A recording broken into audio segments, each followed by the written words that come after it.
All right, it's open comms. It's Friday. Hello, everybody. We made it. Everyone made it back safe and sound. Anybody get sick? I think a handful. Rain. Yeah, Rain's sick. Alex got is sick. Rain's sick. I got a dry throat from the flight, and that was about it. Yeah, I felt perfectly fine the whole time. But yeah, it was excellent trip. Fun thing, expensive. Anyone that's gone to Thalzar, oh my god, I forgot to message him back. Okay, Thalzar messaged me. How's it going, Thalzar? I forgot, like, your message was at midnight, so I was like, I'm going to bed, and I'll talk to him in the morning, and I forgot. Because my brain is awesome. I like Thalzar. Street Core is a great person. You guys are all great people, aren't you? Thank you for the stickers. Yeah, I did get a lot of the stickers handed out. Some of the specific people I didn't, because I didn't meet everybody, but all the devs should get theirs, because I handed the ones to the desk, and they're like, the CSP people, and they're like, we'll get these to the right devs, so. But yeah, so Fanfest happened last weekend. Anyone watch any of the I watched the it live all. Streams? You watched the whole thing, all of it? I tried to watch it all. I think I got 90%. I watched Amy's stream for a long time. Had a great time on there. She was it was the production value of it was amazing. The content was amazing. They did I know it was CCP's equipment, but it was amazing. It was a lot of fun, and it really at times felt like we were there. It really did. Because everybody in the chat was having a great time talking. They were talking to us, talking and getting you guys. It was quality. And I can't pronounce her name right. It's Amy something. Amy Omia? Yeah, there you go. Yeah, you go. Yeah. So I have a question. I was the 600th subscriber for her. She was trying to get 600 subscribers, and I got the 600th, so I was pretty proud of myself. Hell yeah. I saw Drayden on the stream on Saturday night. I was trying to get his attention while I was in Twitch chat. I was like, hey. And funny, and no one would say it right. And if Rain is here, I think she's here. Hilarious. So right after that, I think the camera was just 5 degrees not in spot of it. The most hilarious thing I saw during the whole fucking vacation happened after that. Antiquarian comes up and just bear hugs Rain and picks her up. Like, oh, and then sets her down. And then she's like, what the fuck? She's like, I want to do that to you. So he's like, okay. And so she goes to like pick him up, and like I think he went on his tippy toes to help, and they both go airborne, and then like she can't hold him, and she instantly tips sideways, and they both eat shit so hard into the recycling bins that go scattering everywhere, and they're just laid flat out. And Antiquarian's just like, "Fuck you, Ray." I was laughing. There was a lot of video of him dancing. He is quite the animated dancer when he's on the fucking dance floor. I like him. Wait, it was on stream. I didn't see. No, that wasn't. He just hit him dancing. He's quite the animated dancer. As we saw in New Orleans, he did the same thing there in Eve in Fanfest. He's fun to watch. But yeah, it's like I was thinking about. I kind of want to do a call it like the rain cycle, like evaporation. It's like evaporation, like show a picture of like rain picking them up, and then like condensation, them going sideways, and like precipitation into the. Oh, she's got it on stream. It's a clip. Oh, there it is. It's a clip. I have to see this clip. It was so fucking funny. I think I missed that mainly because I was trying to find Fozzie and express my opinion about some of the changes he announced. I enjoyed those talks. I think Fozzie seemed very, very comfortable up there this time. But the last time I saw him speak in front of the EVE community, he didn't seem comfortable, and I think he's accepted his notoriety maybe now. Yeah, he's probably reached a place of fuck you where he's like, it doesn't give a shit. That's kind of what I agree. That's kind of what I felt. He's not giving a fuck. But I will say this though, doing ships and modules. Well, I'll just go through my things that I think should be done better for the Fanfest schedule. Number 1, Thursday should be opening ceremony, all of the CCP keynote, then the Vanguard Frontier keynote in whatever order, then the EVE keynote, cut it. Then Friday and Saturday, you do round tables and panels and all that. And you quick don't do before we ships and dive modules deep. near the end of the day on Saturday because that's the big thing people want to talk about. And when there's no dev access except for the party, it's kind of meh. Before we dive too deep, I was just gonna talk shit about Manic, and there he for is. Fanfest, let's go do around the horn and do our intros. Who wants to start? Yeah. Okay. Alex, what are you drinking? Alex. Taking it easy tonight, so I'm doing some sparkling ice, specifically black cherry. Nice. Delicious. Dom, what do you got? That is the best. Sticking with the Yingling, the black and tan. I got one 12-pack left out of the 3 cases I bought, and you'll be gone tonight. Drayden, what concoction do you have? So I got vodka cran, but before, so this is Uncle Thelzar got me this the weekend before. We went to FanFest. I drove out to get stickers from him, so he got me a bottle of mead, which this was quite delicious. So I'm gonna drink some of that. That Dark Moon, what it says? Yeah, Dark Moon Mildenhall Reserve. I think this is made by the pub or the mead hall that we went to. Or cool. Manic, you got a beverage? I have a Red Bull. Yeah. Elby, you didn't do you? Oh, you missed me. I'm drinking some kind of white beer. Erdinger? Pretty good. Erdinger's good. Heard of it. I never had it. Rain. Hey, Rain. Oh, she's muted. Muted. Oh, there she goes. Hello, Rain. You're muted. Rain, you'll have to come off mute. Hello, team. Can you hear me? Hello. I can hear you. Yeah, I'll be there. Rain. I'll be there to pick you up at about 9:30 tomorrow morning. Bro, I ain't going. I'm sick as fuck. What's your beverage, Rain? Water. NyQuil. Oh yeah, water. H2O. But then Fish I fucking do that. I wouldn't drink it. a little bit of tea with honey and lemon. Wait. That's good actually for the old throat. That's really good for a sore throat. Not gonna lie. Yeah, I said I was sick. Yeah. I actually need a corkscrew. Do I have one of those? Redline. Hello, Redline. How are you?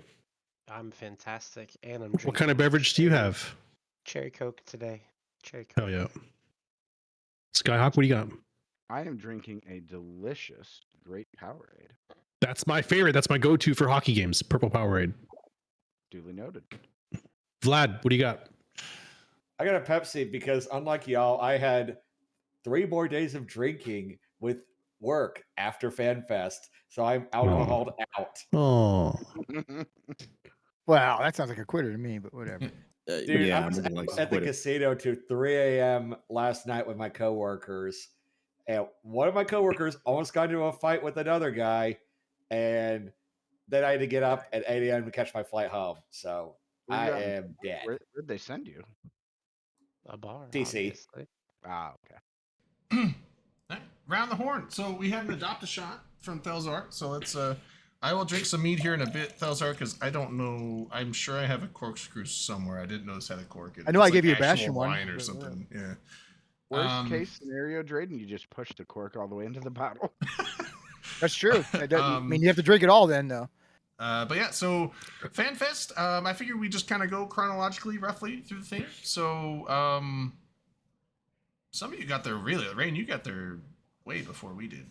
Yeah, Delana and I got there the Saturday, and there were quite a few people. So it was like Saturday chill day. We went out drinking at Lebowski's. Sunday we did a lot of like going to restaurants, but also like souvenir shopping, which was really nice. So, Raid, I gotta ask, how many times So- did you spin the wheel at Lebowski's? 0.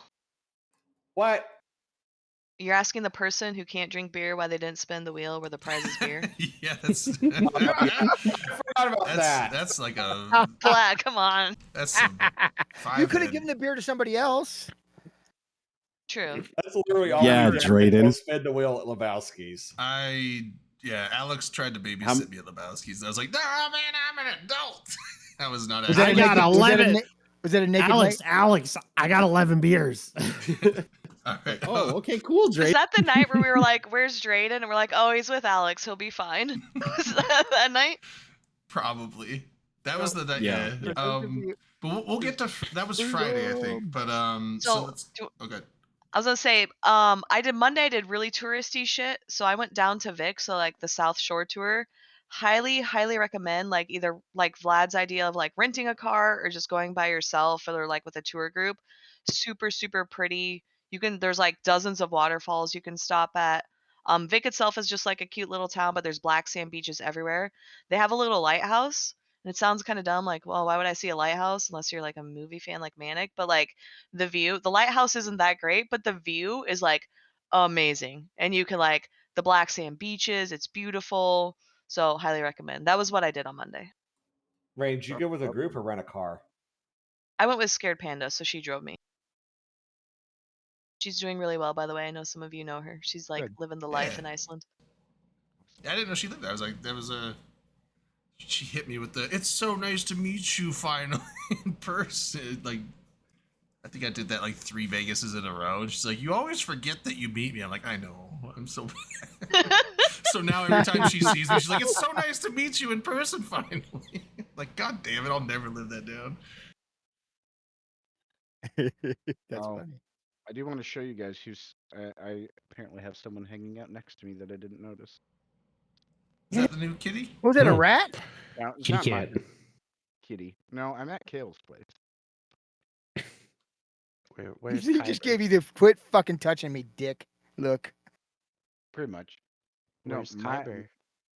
He's up in the UK with his mama still. So his name's Kyber. Yeah, it's probably going to be Kyber unless It's a good name. comes up. It's a good name for a Do it. Not. Star Wars kitty.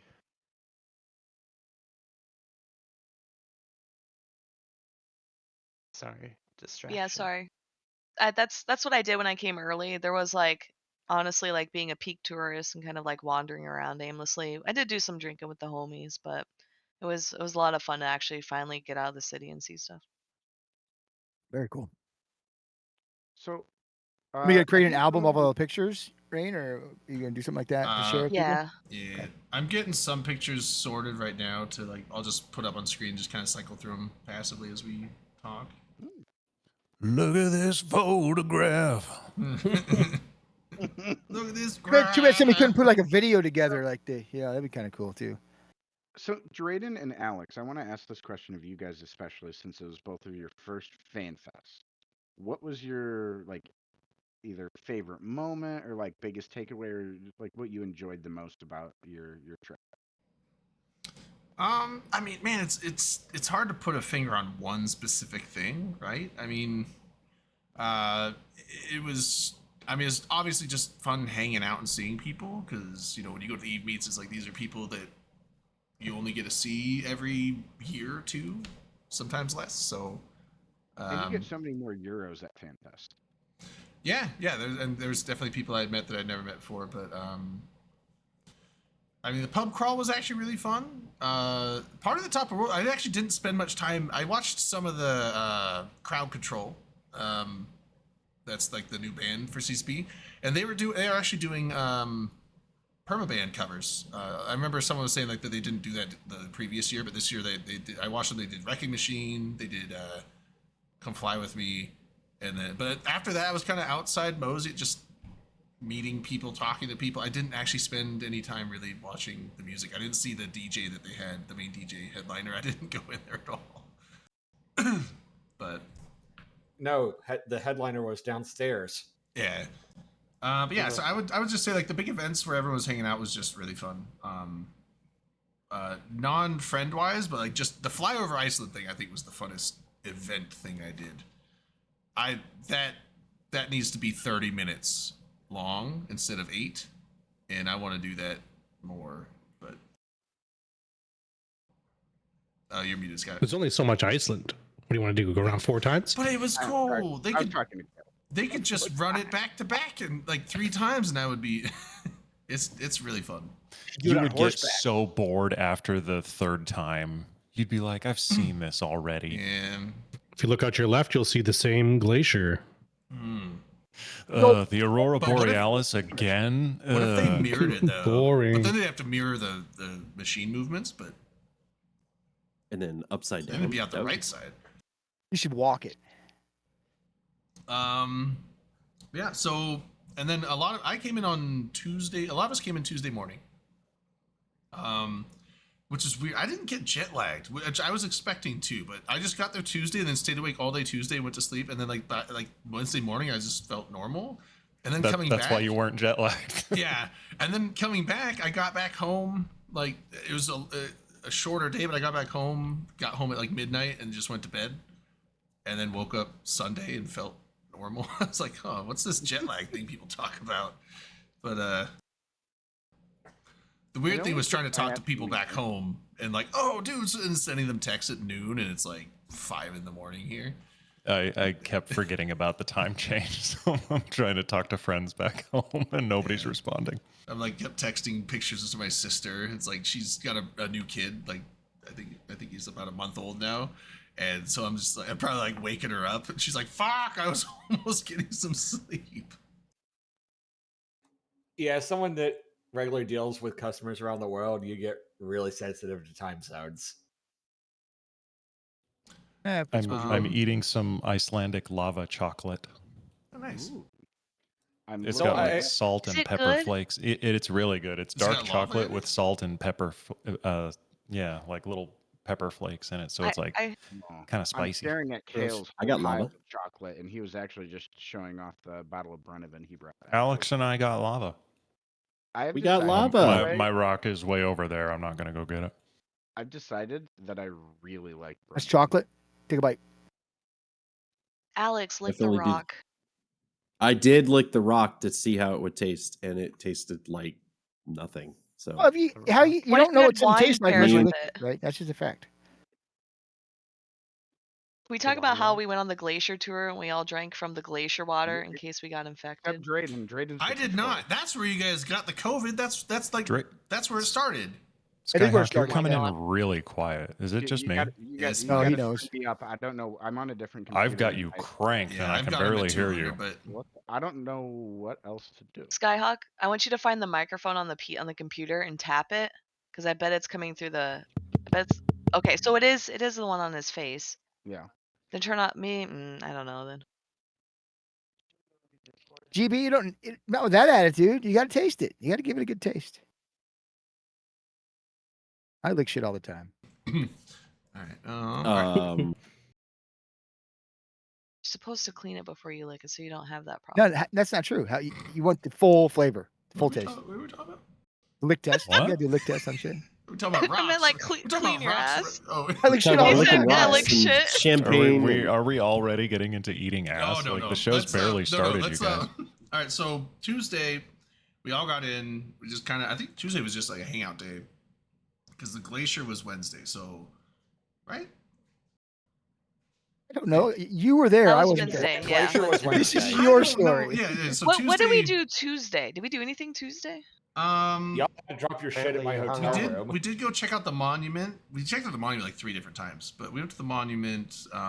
We went into that maritime museum there, but we didn't check out the museum all the way. Thanks for the picture, Skyhawk. I appreciate it. I like to see my little chevrons there. What did we do for dinner Tuesday? Man, I don't remember. No, that was the Bullseye meetup. That's what happened. So that was like the pre-drink survey was meeting at Bullseye's, which is like an automatic dart thing. Yeah. That was like this is a riveting account. Drayden can't remember anything. Oh man, it's Alcohol's a motherfucker. I don't even need alcohol for that. It just happens. Just getting old, right? Yeah, I'll have like Alzheimer's by like 42. Dude, all of them. I'm gonna be all of the 54 this month. Alzheimer's. So I don't All wanna of hear the it. Alzheimer's. Yeah, I think Tuesday we were just hanging out. That was chill day, and then we went to the bar. I think some people went and got food, ended up back at the bar. Airbnb. We all crashed early because we had to be awake at we had to be at the Harpa at 8:30. That's been Friday morning or Thursday morning. Wednesday morning. We Wednesday had to be at morning. the Harpa Wednesday Well, morning. Wednesday morning was really Yeah, because for the glacier thing. That's ridiculous. Yeah, y'all's Airbnb was way away. All right, so you guys are all registered now. What'd you do on Wednesday? Keep it moving, boys. Wednesday, we had to get up early. We had to go to the Harpa for Glacier. Well, some of us went to the Glacier. Thank you, Manic. Clearer or louder now? I don't think so. Nope. Yeah, I have no other buttons to push. If you get up and do 14 jumping jacks, it'll help. I guarantee it. Lies. Yeah, so we went to the glacier tour and it was like, it was fun, but like, oh my god, dude, the logistics for it, like, I think half our group didn't bring water, and there was like barely anywhere to get water. We had like This two. was not the. This is not the golden ticket thing, right? Or golden. No, golden no, circle. This is just on glacier. your own. No, just glacier. No, no, yeah. So it was through CCP. We got tickets, so we were like, everyone on our. There were some divs on our bus, but then everyone was an Eve player. So like, some of us got on the same bus as like Tyrion, Hecky, and all that. But the problem is that like, we didn't really know what to expect, and it was like we had 2 bathroom stops, one of which we could have had 3, but the third one was a porta potty within the glacier itself. There was no like, we got hot food at 10 a.m. So thankfully people were able to eat, but that was like the only hot food we had all day. They were like, oh, let's stop at this random place. And so like the logistics of it was like pretty poor, but like overall like the glacier itself was amazing. We had like superb weather. We had to get on like this giant tractor thingy to like climb up the mountain. Obviously because you're riding on a vehicle on the glacier and like they needed to like change there was like some weird thing where they could change the pressure of the tires to get better traction.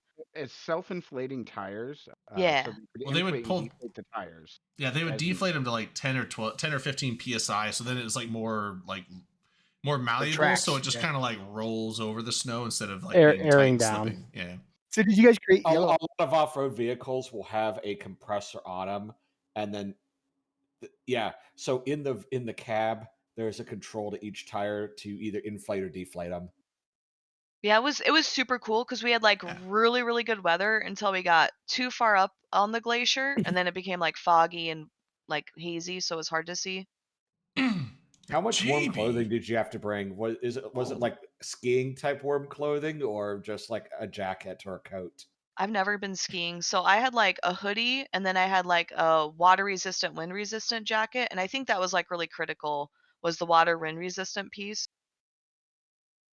Oh, for sure. Like my default jacket in Iceland is it's basically a windbreaker with some fleece in it, and that's about the perfect temperature for like Reykjavik. Yeah. And so it was colder outside than within the glacier. I think Drayden was it was Skyhawk. He was saying like it's like a good 32 in the glacier. Mm-hmm. And it feels like that would be cold, but like there was no wind inside the glacier. And then like we were walking around the whole time and like trying not to step in puddles. So it was a lot of fun, but it was really, really neat to see. Yeah. It got a little tight in one spot. There was one spot where like, so a lot of it, let me, so here's some pictures. I got them all in the reel now. So this was just getting into Reykjavik. I don't know. I don't know where that one was from. This was looking down the start of Lagavegr from the Center Hotel. This I was like saying like my best analogy of this is like Lagavegr from here down for a ways is very much, it almost feels like a European cleaner Bourbon Street in New Orleans. Yeah. That's true. It was really cool. No one was wearing jorts then? Wearing what? Jorts. Jorts? No. Icelanders are not that redneck, but they have a lot of rednecks. And then so I got a picture. We got Ackroth on the monument. It's a little blurry, but so I kind of want to do a semi around the horn for Fanfest of what was y'all's favorite bar there? I don't know. I really liked the one where I gave them a slip of paper and they gave me a free drink. Where was that? that was my favorite. Pub crawl. Lemmy's was cool. So that we'll get to that one on Friday. But yeah, Lemmy's I think was the coolest looking bar. But that was the only time that I ever went in that one. I liked the Dubliner because there was so much space and it was like it somehow managed to fit all the nerds for karaoke, but like if you wanted quiet and sit down, there's like a floor you could do that on instead of like having all the floors combined where it's just like here's a lot of loud noise and you can't walk, but also you can't sit and the bar has no drinks. Just checking with you guys. Am I better now? Yeah. This is much better. Okay. Yeah. I'm just using. Now I have to turn you down a second. You're like blasting a. No, that's only because I have you up to 200%. Hold on one sec. Yeah, I just switched over to using the microphone on my Mac. Okay, so now it's not playing nicely with my Corsair headset. Okay, now you're fine at 100%. Nice. Cool. Yeah.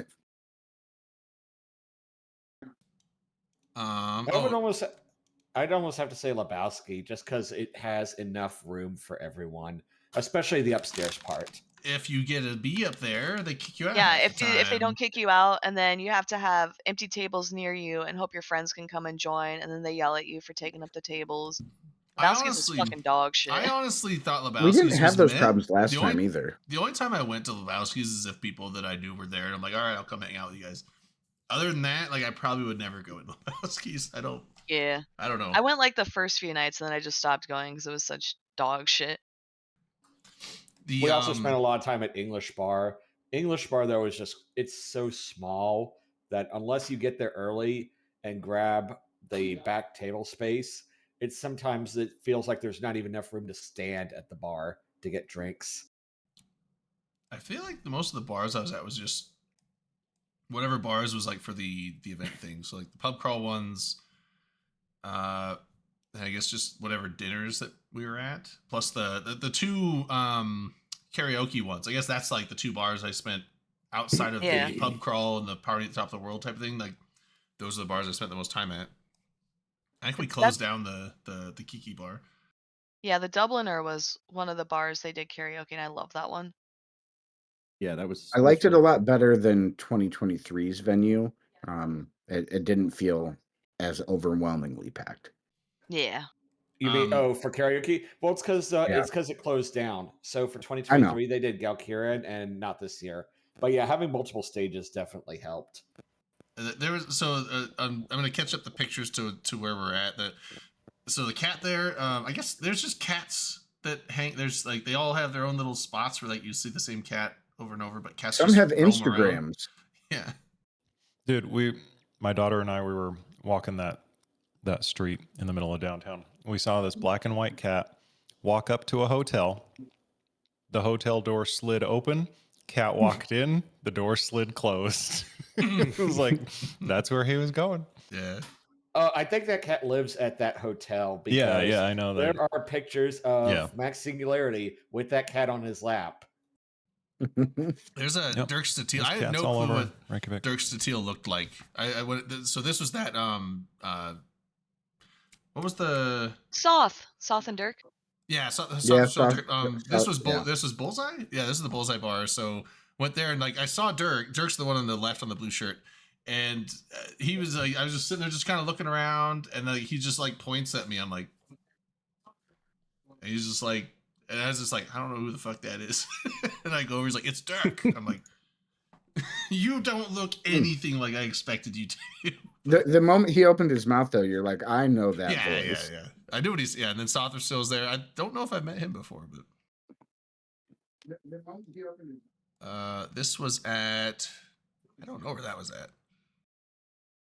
Lebowski. Yeah. Oh, is it yeah. Okay, that's Lebowski's. So we got Apex Rain. Uriel was there. November, Skyhawk, Delana, and then some other dudes in the back.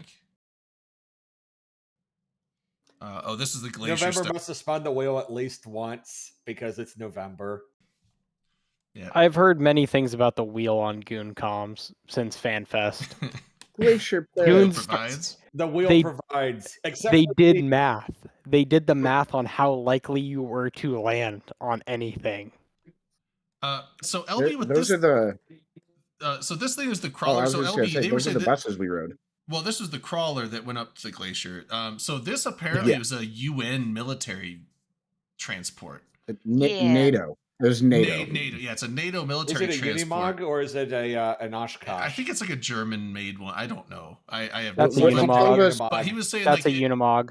Okay, because he was saying like we weren't allowed to take pictures inside the cab because there's still technically like stuff in there that are not. It's he not went like further than that and said that is so cool. Yeah. He said anyone from a non-NATO country could not even look inside the cab. Yeah. Wow. That's I don't know. Bitchin'. Okay. You can buy Unimogs on surplus auctions. So I don't know what I think that guy was been going way overboard because you could definitely get those things surplus. Did we gain an extra one?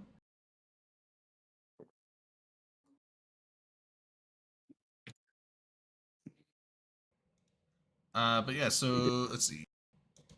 And then yeah, these are just pictures going up. There's some waterfalls.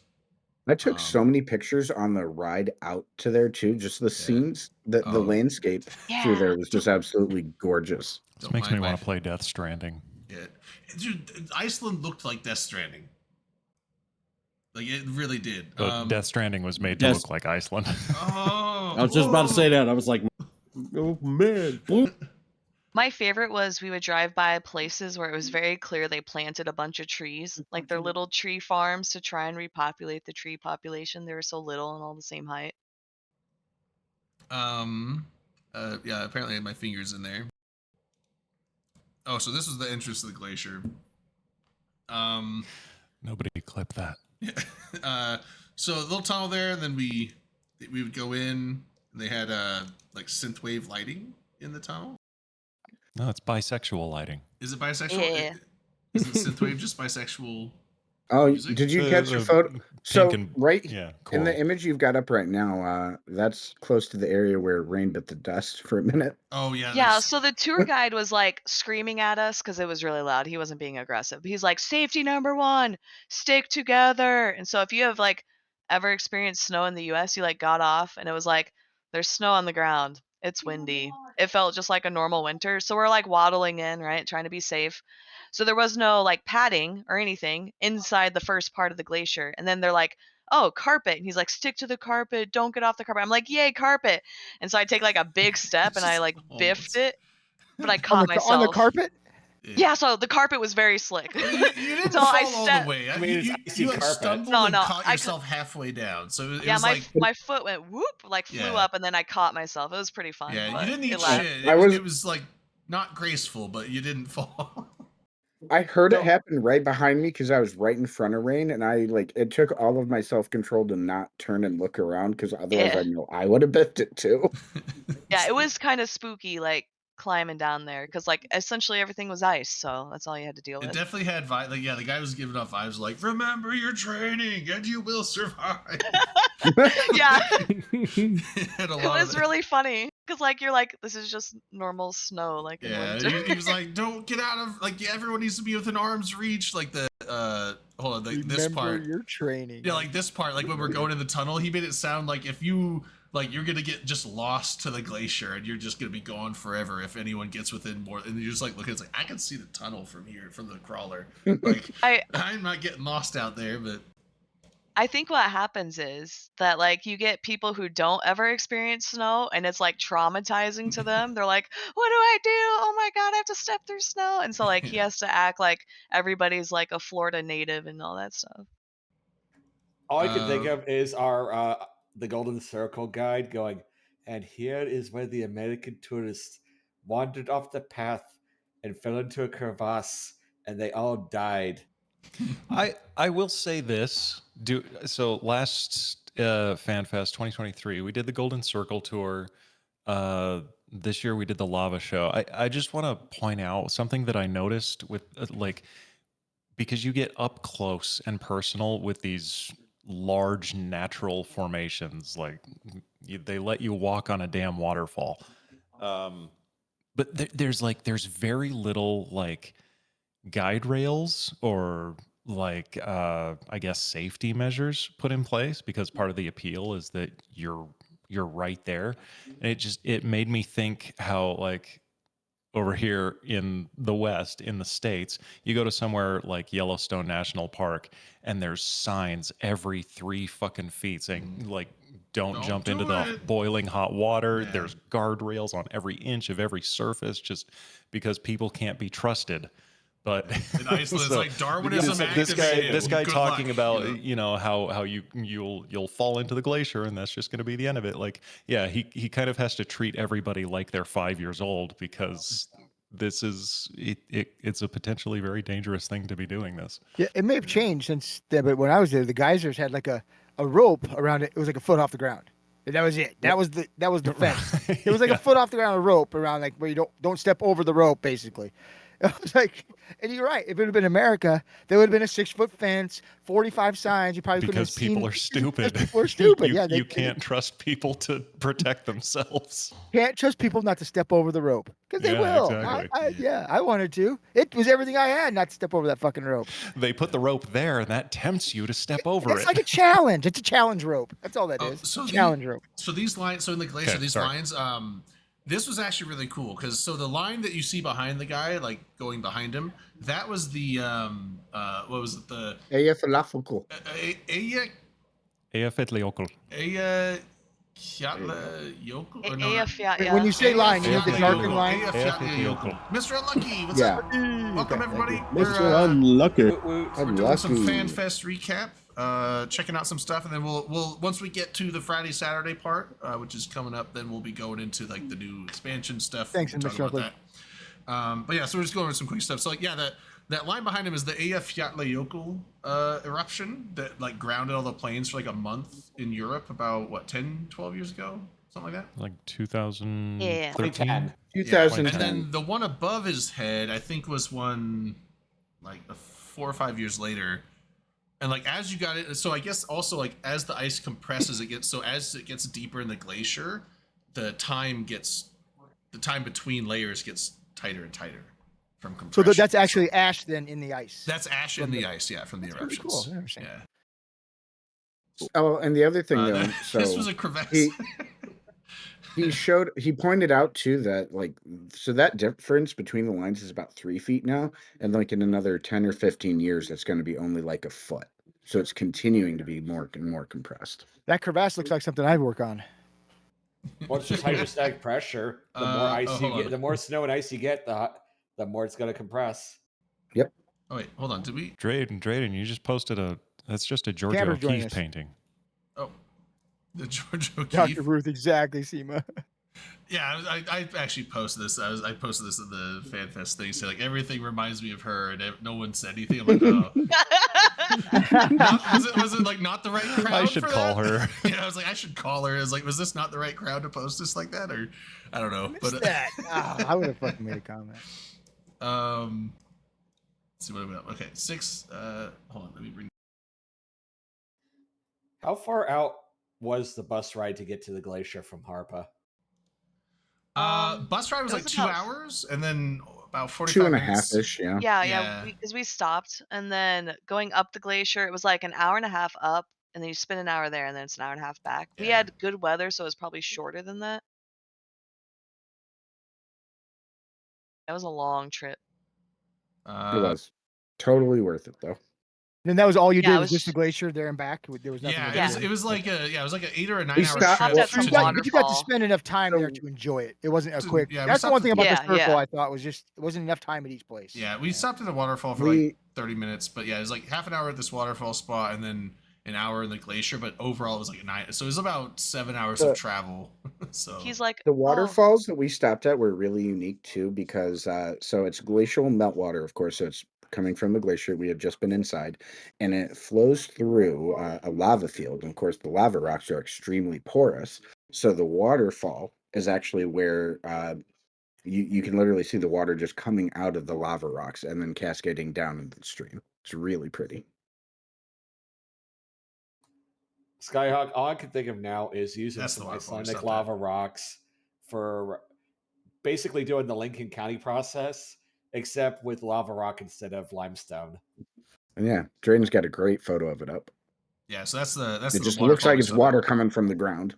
Yeah, there was some more like further down, but I didn't realize that we were stopping for as long as we did until the end, and then I didn't have time to go look at it. But That's cool. and then this was the Delano the almost first. missed the This is the bus. first karaoke night. I don't know what bar this was. What night was that? That was Wednesday? Dubliner. So this is Thursday. That was Wednesday night. This is Wednesday night. Yeah. This is So the did you see Dubliner. Dirk and Southstill? They were there. Yeah. Well, that was. Did you No. see the picture before? I got a picture with them at Bullseye. Oh, you did. Okay, no, I missed it. Oh yeah, they were there. I got a picture at Bullseye with. A picture at Bullseye with them. You don't have to go back. I'm not that. I'm not that We got important. Timber, Timbre, for some reason, Apex is clear and Timbre's like blurry. He's also doing like he's just so fast. He's doing like the so Bigfoot. Like there's like a Bigfoot photo where like he's like blurry and kind of doing like the like trudge sideways. Names, by the way, Drake. Also, Timbre is a cryptid. Apparently, Manic and Alex stole my phone when I was away and took a secret selfie on my phone. Okay, now I kind of remember that one. Maybe don't I? This was at so this was the next night. This was a Thursday night at Karaoke, I think. This was at the Kiki Bar. Was it, or was it the bottom stage? No, that's below the. That's yeah. Bottom, this bottom is the downstairs Dubliner. Gotcha. Yeah, Wait, yeah. We keep losing cameras, or yeah, somebody lost connection. Okay. Puking. Right, yeah. So this is Dubliner. You got Rain in November. I forget what song you guys did. We did the Killers both times. I was like, November, where's my song? And he did When You Were Young. And I said, no, I want a Mr. Brightside. So we did When You Were Young and Mr. Brightside back to back. There you go. You got Uriel. Uriel and Delana did something. Manic. All right. And then this was Friday morning, Thursday morning. So now we're on to Thursday. So Thursday, I think we had I had Fly Over Iceland. Skyak was on that with, I think. Rain had her talk. Oh yeah, that was my presentation. Yeah. Okay. This was us on the way to the presentation. Rain, did they give you an idea of when that'll be posted, or they're not even telling you? No, I haven't asked though. I know it'll be up eventually. I saw like waves of videos coming through soon. I guess I was anticipating them doing in time, quick. like in order type deal, but yeah. Yeah, they're just I think doing what's quote unquote important with like the CCP ones first. Well, yeah, that makes sense. But I mean, you're right. Never mind. So there you got Harpa. Harpa's a cool building. Pretty neat. Harpa is so much better than the sports hall for a lot of reasons. Number one being the location. It's right where everything is and not a 2-mile walk. Yeah. Or 2-mile scooter ride. Yeah, everything's pretty close though. Like it could be like a slightly long walk or a short scooter ride. It's kind of, the scooters are neat. I was apprehensive at first, but I eventually got used to them and I'm like, yeah, these are pretty good. Because y'all's Airbnb was what, a mile from Harpa? I don't know if it was that far. I just love looking at my credit card statement because it's just like hop, hop, hop, hop, hop, hop, hop. I don't know if it was that far. It was like from the Harpa to the monument, it was about that far from the Harpa, maybe a little more. So probably about a K then. Not bad. Yeah, that's easy. That's a 5-minute walk. It was like maybe half a mile. Yeah, it was like a half mile from. It was over 15. It was like 17 minutes. Oh, maybe it was a mile. I don't know. Yeah, maybe it might have been a kilometer. Hold on, let me go check Google. It was a like 3 or 4 minute scooter ride though. Like it was like I scootered every day down to Harpa, and like I left the Airbnb at like 9:45 or like basically that's 15 minutes before Rain's presentation, and I made it in there like with a minute to spare. Yeah, it might have been close to a mile from the Harpa. I don't know. It was a ways, but not excruciating. But so we got the. I did want to say Oh. share real quick. I brought my lanyard for the meetup here in Madison tomorrow. Moved my got my pilot's license from Fanfest, and then I've been putting every pin from meetups on here, so I added the snuff pin to it. But yeah, this will be what I wear, or one of the things I wear tomorrow, Dom. Nice. I wasn't gonna do that. Okay, I have consulted the almighty source of information known as Google Maps. Officially, it is 1.2K from Harpa to the Eve Monument by foot. Okay. Yeah, so it's probably close to a mile then, because it was a little more. A mile is 1.6K. Well, and the thing is Google Maps is going to be telling you like the street route, whereas there's a shorter route walking along the harbor. Yeah. So we got the monument. It's the same distance, whether you go along the harbor. or along the street front. It's still 1.2 both We ways. still talk about the event instead of like distances. Yeah. So we got so I think this is still Thursday.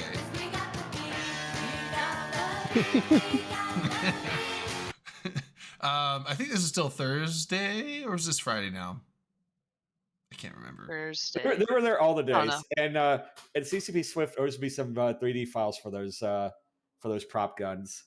Yeah, these. So I didn't know these were Concord. I was just like, oh man, who's the Blade Runner dudes in here? But it's Concord agents. I'll admit, I always forget that they are Concord. I figure they're just like, cyberpunk cosplayers walking around, but they're supposed to be Concord. This is Alex chilling at the Pulse. So they had the Pulse bar inside, and they had literally. Oh no, it wasn't called that there, but Blue Balls. I don't know what drink you got there, but I called it Blue Balls. And skill injector or something. Oh, skill injector. We had them it at was at the party at the top of the world. They were really good. This is me and some of the. So it's Tank, and I should know. It's one of the other plug and play dudes on my AT team that I was talking with Puke, and I was like, so am I like still there for the AT portion? And he's like, too, and I don't yeah, you are. I was like, name. okay, cool. So I'm still on the team. It wasn't Percival. It was a plug and play guy. Fuck, I should know. I don't know. So this is the karaoke. So this is there's a upstairs gay bar. Best photo. Oops. What's going on? So this is hilarious because we made a new emote in the Discord based on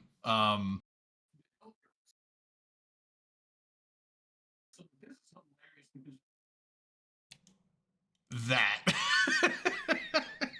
So our new our new lol emote is basically just that zoomed in. Because like he looks happy. I know there's a really good photo. I was very happy. I think it was Rain that zoomed in. It was like, what is this? Okay, so I was love it. When that picture was taken, I was sitting behind Rain, and she's just looking at it. She's just looking at it because I'm looking at her phone, and then she zooms in, pinches and zooms in, and all I see is just my face come up, and I'm like, oh Jesus Christ. Why do I look like I have an O face? It's fucking hilarious. So. History was made. So that I think that's the only picture. I think I had a couple other pictures from the karaoke bit. So this is Friday now, right? So this. By the way, right move. That's it was Friday. totally the right move to go up on the balcony. Rain, best call ever. Yeah, we were up on the kind of accidental left balcony, right if facing stage out. I don't know. Yeah, so this is like the opening. This is like the opening thing. We got Swift down there, and I don't know who the other CCP. Lumi. Is that okay, Lumi? Yeah. I'm really bad with CCP. So we got the balcony seats up here. Very, very excellent seats. Nice. Like no one ever came and got. Like they're almost always open. And if there was ever like, oh, we have one or two people out of seats, basically where I took this picture, right behind me was a bunch of extra seats, and you just do the Mission Impossible theme song, and they don't look at you when you take extra chairs out and just slide them somewhere and sit down. So you got the AT. Oh, this is a picture of the thing. We actually got a picture of the Rain had the best picture of the actual trophy. So they have a new Alliance Tournament trophy. This excites me because now I can actually see who won. I didn't even know Band of Brothers was even in the Alliance Tournament. Are you serious, Drayden? It was before I played. I thought they got it's like dissolved. such seasoned history. Oh my! I thought they got Pandemic dissolved. Legion had won them all. Like it only matters once Pandemic Legion started winning. That's all that matters. You don't remember the tournament brackets? Well, right, but I didn't start playing. You didn't play back then. I started in 2012, so Band of Brothers had been disbanded for like years when I started playing. Dude, I remember being in Molly Fleets with Bob. Thanks for making me feel old. Yeah. So this was Dr. Becky. I fanboyed all over. I like she had the black hole presentation. I felt so bad for you not getting your question when she was I on know. stage, but I love that she came out after saying Yeah. that you and others were like so close to getting to do that. Yeah, so she was doing press. They put a mic down for questions. I ran down and got in line, and literally the person in front of me was talking and asking their question. And as soon as the guy in front of me finished asking his question, the guy came up and took the microphone away, and they like pointed the right time. And I was like, ugh. So I basically got denied. Like I was the next in line for the next question. But when the presentation was done, because someone couldn't shut the fuck up. No, it's just because she only had so much time for There's Q&A. a lot of interest. Yeah, there was like 10 questions. I mean, she had some time for Q&A, but they weren't going to give her forever. But the nice thing was, like, once she was done, she kind of went out, and I went down, and she was hanging out there by the side entrance, and some other people were talking to her and stuff, and I was able to go up and ask her a question. Which Did you tell her you watched all her videos 14 I times? haven't watched all of her videos, but You should have said you've watched them while falling asleep so you could sleep better. No, so my question was about like LIGO, because I was like, I've been to LIGO, and they were talking about, because she was doing supermassive black hole formation presentation, and how they're trying to find whether, how these supermassive black holes got so big, because they can't eat matter fast enough to make them as big as they are today. So they think it might be from mergers, but even that might not be enough. So they're trying to figure out like how it was. And so I was like, well, LIGO looks at black hole mergers and stuff, but it's on a smaller scale. But then I mentioned that it's like they also talked about a program they're looking into that's going to use pulsars instead of, because the beams on the LIGO observatory are only like 4 kilometers, like 2 miles or something. And they're just not long enough and not sensitive enough to detect supermassive black hole collisions. They can only do stellar mass black hole collisions. So she started talking about that, and then she was telling me about this program that they're working on right now. I think the European Space ESA, European Space Agency, is actively got approval for a mission, and they're going to basically be sending these. I don't know if it's clusters or individual satellites out, but I think it's like several like lined clusters out to a couple of the Lagrange points, which will then basically act like what LIGO does, but just instead of being a couple miles across, it's going to be millions of miles across based on their position. And she's like, that already has approval and they're working on it, but the launch date for it is like 20 years from now. So I'll be in a retirement home when they finally but still do alive. But still alive. Yeah. So but Drayden, that what you're talking about, that also was talked about on Ronald Turner's Science Talk for NIAC for NASA. That same mission or type of mission was theorized for trying to search for exoplanets. Okay, I didn't make his thing. But yeah, so I enjoyed that. His was a little dry. Okay, so this is out of order. Maybe I didn't have any good pub crawl photos. So now we're on pub crawl. Or does anyone else have anything from Friday? I actually want to say one thing to CCP. The Real Science Talks should not have any competition. So you shouldn't have to like miss a panel to go to the Real Science Talks. But that's just my opinion.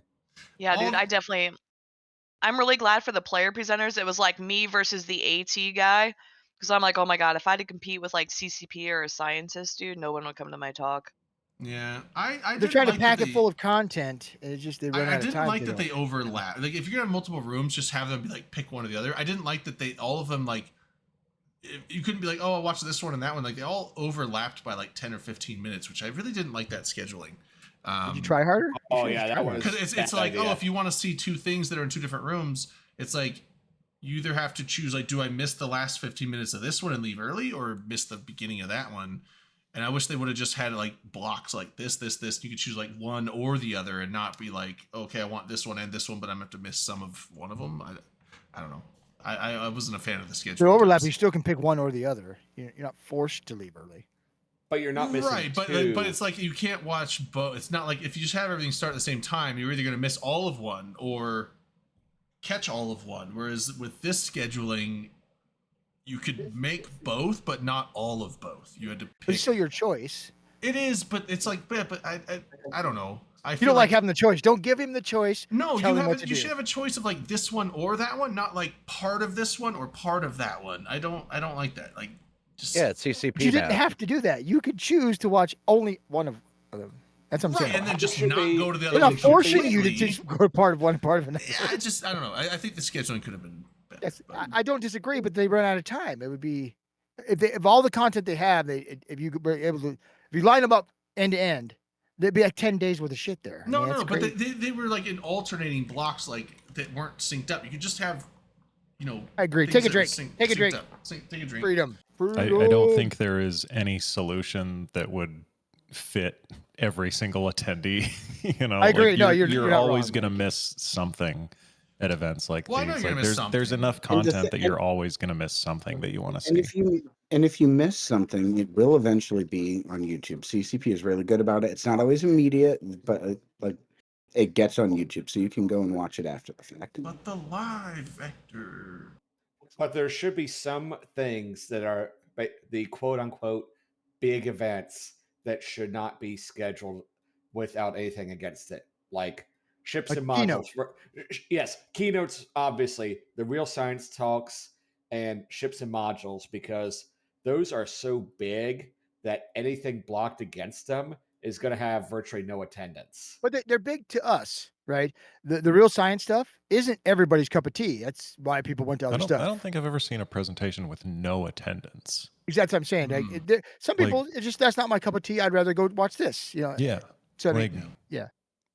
It's our cup of tea, I get I that, doubt right? there's Yeah. ever been a presentation that had no one in attendance because everyone was somewhere else. I don't think that's happened. So That may be Friday. true.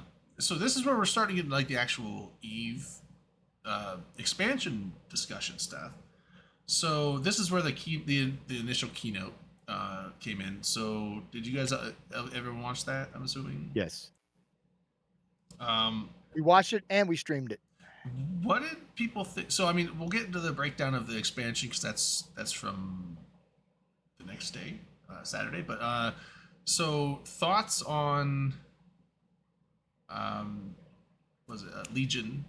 Anyone overall general thoughts so far? Underwhelmed. It's a Tech 3. It's an Amar Tech 3. Amar Tech 3. What? It's a Legion, a Tech 3 Womp cruiser used by Amar. Oh, it's not even a Tech Ooh. 3. It's an AHAC. Who that man? No, this I'm man. wrong. No, I'm thinking of Zealot. Y'all are. That's right. Drayden. Drayden was not around for the Don't listen to me. Templar meme. But yeah, so Here's my thought, right? The most exciting thing for me was the retooling of the Thorax Mauler Celestis. really, Celestis, dude. Finally, bro. Celestis. And the little thing with when they were doing the toaster, I fucking liked that. That was funny. It was funny. Other than that, I'm What underwhelmed. about CCP? The keynotes, at least, usually are interesting, or at least they at least try to make them engaging. So my thing, well, so this is the initial keynote. Do we want to do the pub crawl? And then we can do like Saturday was like the actual Yes. full. Okay, so pub crawl was cool. Wait, whose predictions came true for the keynote? LB's did. LB's did. That's right. That's it's right. like everything but the. You said that there wasn't enough Belly. gut We didn't see the there belly. wasn't Didn't enough get any undergut. Yeah, no undergut hanging out of the shirt as much, but yeah, it's basically But he came did do out. E forever. Yeah, he And was. his outfit came out the exact Hilmar- outfit LB said he would be in. Hilmar gives the Yeah. same speech every year. Yeah. I hate to say this, but there are some times during that speech when it's like, "Hey, Hilmar, shut the fuck up and give us the shit we actually came here to see." I wouldn't say that though. That's rude. Elmer talks at like the really high strategic level about CCP as a company, which is great if you're an investor or an analyst or anything like that. But we're players, just give us the fucking product. Also, he really gives off the vibe of like, hey guys, I want to be that tech bro that kind of has like a cult following. But like when you look at those types of people, they're pieces of human fucking garbage. And I really want to tell them to like find better role models.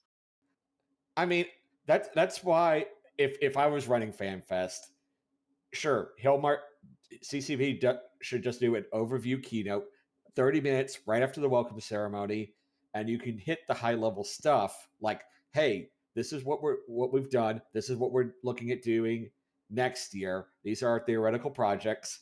Boom, 30 minutes. If you want to go listen to it, fine. If not, you don't have to go. But They need the all you rah care rah about- stuff. They but need the if- rah rah stuff. That's what you're there for.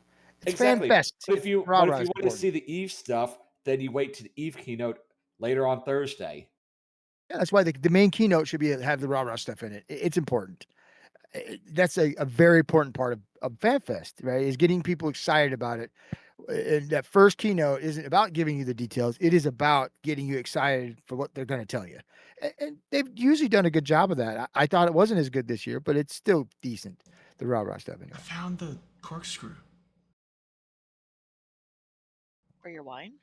Yeah, well, for the mead. I paid $30 to get this back home.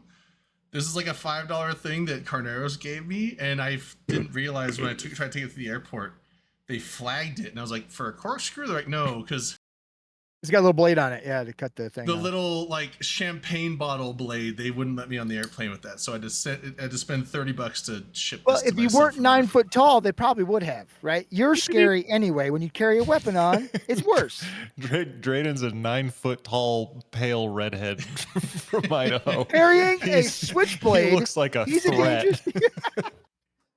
I don't need a weapon. Am I wrong? I'm not Hands wrong. are weapons. I'm the juggernaut, bitch. I don't want to even fucking fist this guy. He's so scary. Actually, there's something I want to mention that I'm curious if anyone else, including Drayden, had this experience at FanFest.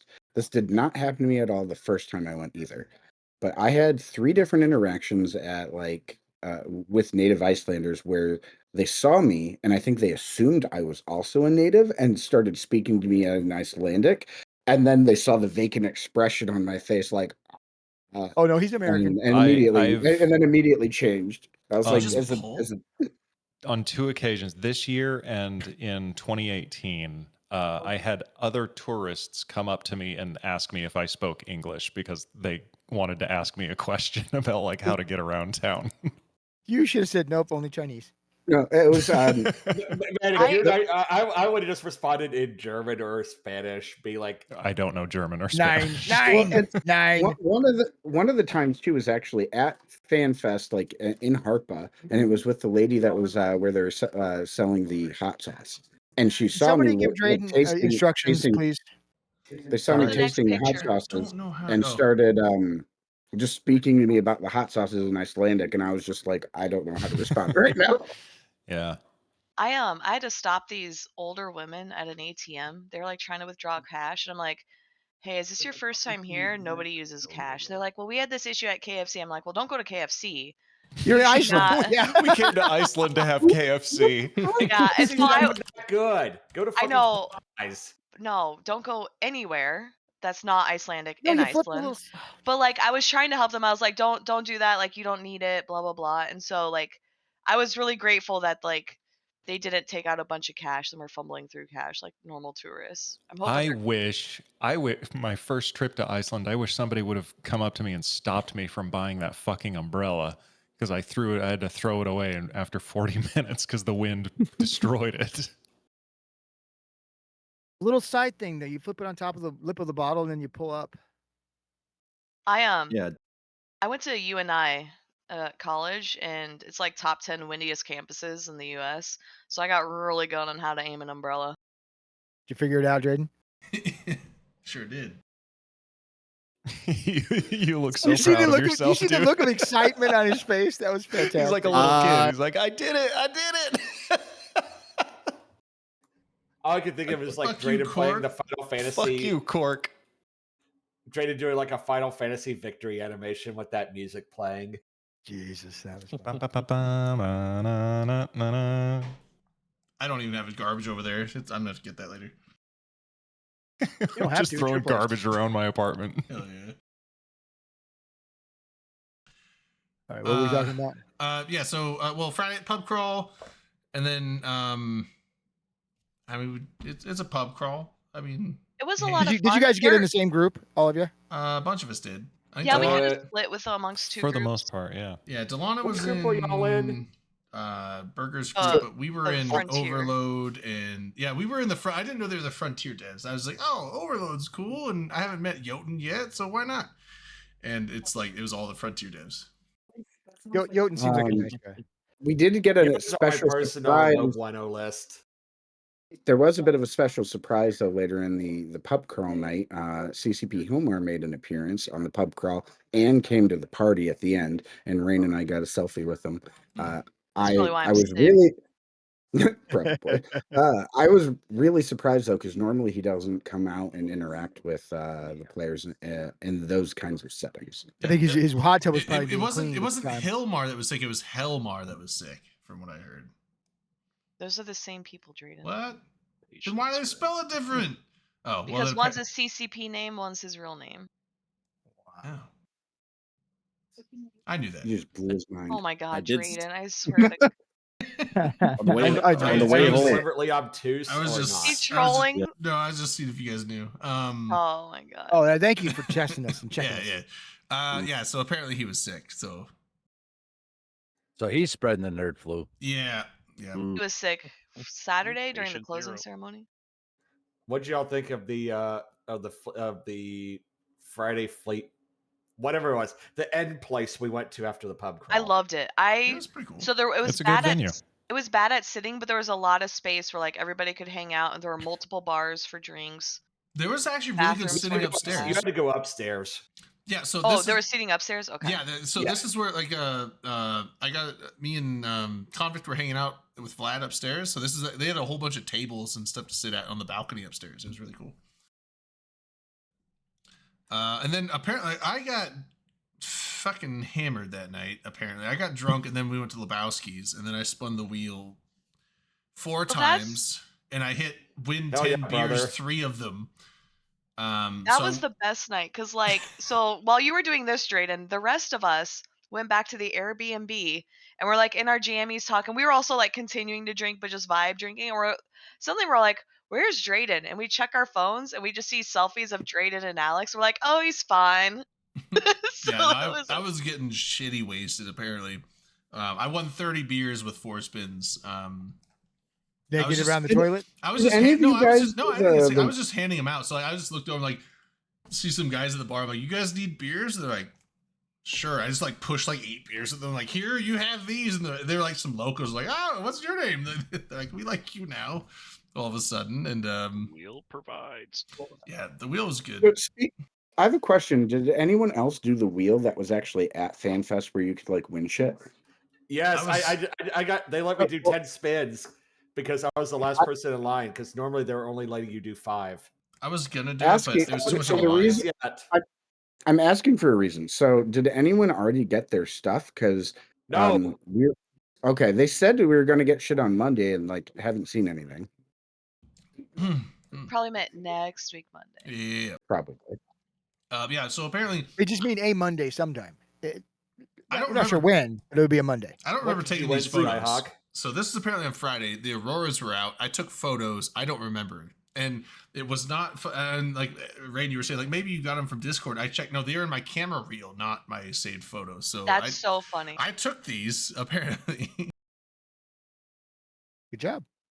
Good picture. This I think was at Lebowski's. Yeah, I think. Yeah, that's the outdoor terrace at Lebowski's. Okay. And then this was Saturday. So Saturday, I just took a picture of this because this is where I started playing. Was the Crucible? They had the Wall of History. So I just took a picture. Like this was like the start of my Eve playing. Did you guys all sign the wall? I did sign it. Yeah. No, I did not. I missed it. I didn't realize. I couldn't think where it was. I didn't realize that we weren't walking past it. I know they like drew attention to it in the keynote. Yeah, it was. It was like if you went tucked away. Yeah, if you went up the stairs, you had to go way around the corner to the left. It was like away from all the venue rooms, but. But yeah, so we're up to Saturday. So this is where. So now let's get into the Eve expansion stuff. So this is like where that was kind of brought up. So in general with Legion, I mean obviously a couple new ships, right? You got the new Dreadnought, Angel's Dreadnought, so very expensive faction Dreadnought. Minimum 75 bill. You think that much? Especially because right now the pirate ones are 40 to 80, depends on which flavor. So I'm guessing probably to be a higher one. But they're cutting the LP costs. So I would imagine that post patch they're probably going to be 35 because that seems to be the target price. They might settle at that, but they'll doing be that? really high initially, just because you know. Are they doing that for all the pirate dreads? Yes, the LP So is going down for all of except them. for the Chamash, because the Chamash is not in the LP store. And I Hmm. talked to a couple devs. I think I talked to Akami and maybe a couple other ones about getting it added to the Blood Raider LP store because it in the Moloch you can't get, and it's being looked at, but nothing concrete. So the Yes. Chamash is probably still going to be 75. Moloch's going to be 6, but the Cayman, the Vehement, and the Angel Dread are probably going to be 35-ish because what they did is the Cayman and the Vehement. Cayman's one's about 40, right? So right now the Cayman, it's 50 bill in ISK alone just for the blueprint because it's 25 bill raw ISK plus 25 mil Garista LP. Okay. And they're going to cut that in half. So I have a question. So one thing, now I don't obviously use dreads very much, but so obviously the big thing with this is that it can use the capital micro jump drive while in siege. That seems really big. I'm trying to think of like really practical things for that. One I can think of is like you jump in a dread ball and everyone immediately sieges, and if you're bouncing and you're flying way out, you might bounce out of range. You could No. That's not what it's going to be used for. It's the ship is intended to be an RD dread. You jump it in at long range, you snipe with it, you jump it at like 150, and then if they come in if close, someone tries you to jump drop, away. Exactly. And you can also move. It's about 10 meters a second because you're 10% max velocity, but you can move to aim for your MJDs. And also, yes, if you do bump, it makes it easier to get stopped because capital artillery have insanely awful tracking. Yes, What they do. about like ESS gate shenanigans? I've seen was a discussion. I've seen some groups doing that with like carriers and like fucking around. No, that's actually one of the questions we had while you guys were inbound to FanFest. We were talking about the concept of Who let this guy in? Yeah, carrier jump system. The carrier jump portal system to bounce out. So we were actually discussing I think the carrier boosh and the conduit jump have been great. I'm not going to get off topic. I'll talk about this later. All right. Yeah, I don't think this ship will be used much at all because if you're the one in your fucking fleet, you're going to be primaried, and I just don't see them being used that much. They're too expensive. These are flashing your size of your penis ships. Yeah. They will be used in like groups of 5 or 10. I think they're good, but they're expensive. I don't know how often they'll be used. The other ship seems really cool. Again, probably going to be expensive as fuck, but the new Marauder, the Triglavian Marauder, goddamn. Me want so much damage. I'm actually going to have to train Triglavian battleships and shit for this one. Because I do want one, but I feel like they're going to be in the they're going to be like 10 billion for one of these things to buy and fit. I feel like start. They'll get down to normal Marauder prices. They might be 2 at most. I don't think they'll be normal because I mean, all Triglavian ships, even now, like they've all settled and they settle way higher than normal. I mean, like you look at a normal. Yeah, I don't see it going down. A to normal cruiser is like price. 20 million for a hull. For a Tech 1 cruiser, a Vedmak is like what 40, 50 million, maybe more, maybe 70 million. I don't even know. I think what the Triglavian Dreadnought is going for like 2 billion more than. I mean, look at what's the Navy Dreadnoughts. So what's the Leshak cost compared to a normal Tech 1 battleship? A Shaq's like 700 mil. Yeah, so that's like 3 times the cost of a normal battleship. So I feel like just because of they're inherently going to be more. I mean, a Paladin or a Golem, you're going to get those for close to $1 billion for the hull. I bet these I wouldn't be surprised if they're $2 to $3 billion for the hull. The gun's expensive, and if you're going to have one of these, you're going to fit it. I mean, you don't want a Tech 2 fit this thing. No. You're gonna fit it up. You're gonna put the officer gun on it. You're gonna fit it up shiny, and so officer, maybe not officer, but at least faction though. Is there a faction one for Trinclavians? Yes. I don't even know. Okay. Yes. So I feel like you're gonna be fitting this thing up once it's fully fit. I wouldn't doubt that it's gonna be probably at least 8 to 10 bill. So that's an expensive battleship. But it's also a ship that could Personally, probably reinforce any structure by itself. It's really powerful. Yeah. I mean, it already gets a Smaller bonus to structure. it's like what, a 25% bonus to the damage, and then you get the spooling damage, and then you get doesn't the bastion give rate of fire, right? Right. So you spool up faster, which is incredible. Sorry to interject real quick, friends. I just wanted to say goodbye because I'm going to dip out since some other people are here hanging out. Had a ton of fun with you guys at FanFest. Anyone listening that has not been to FanFest, you better get your ass to FanFest next time. You're missing out. It's a ton of fun. Get your Can't ass to recommend Moz. it anymore. I'll call you when I get there. Yeah. Dom, I will see you tomorrow, good friend. Have a good night, guys. Good night, man. Later. Take care, dude. So here's one little thing I have between it.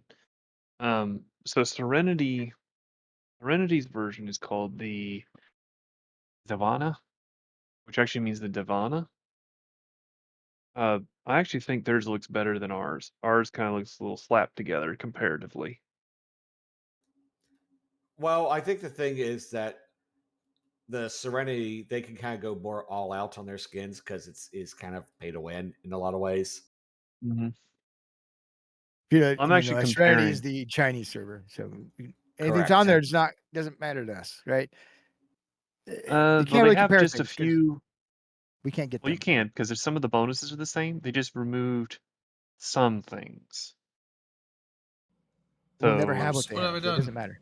What did I do? What did you do? I don't know. Yeah. What have I done? Oh. What have I done? What have I done? Actually, Oh, we no! have more damage. We actually have more damage on ours. Okay, I fixed it. I will not push So buttons. It's 20%. here's the thing for anyone that thinks the damage is going to be OP.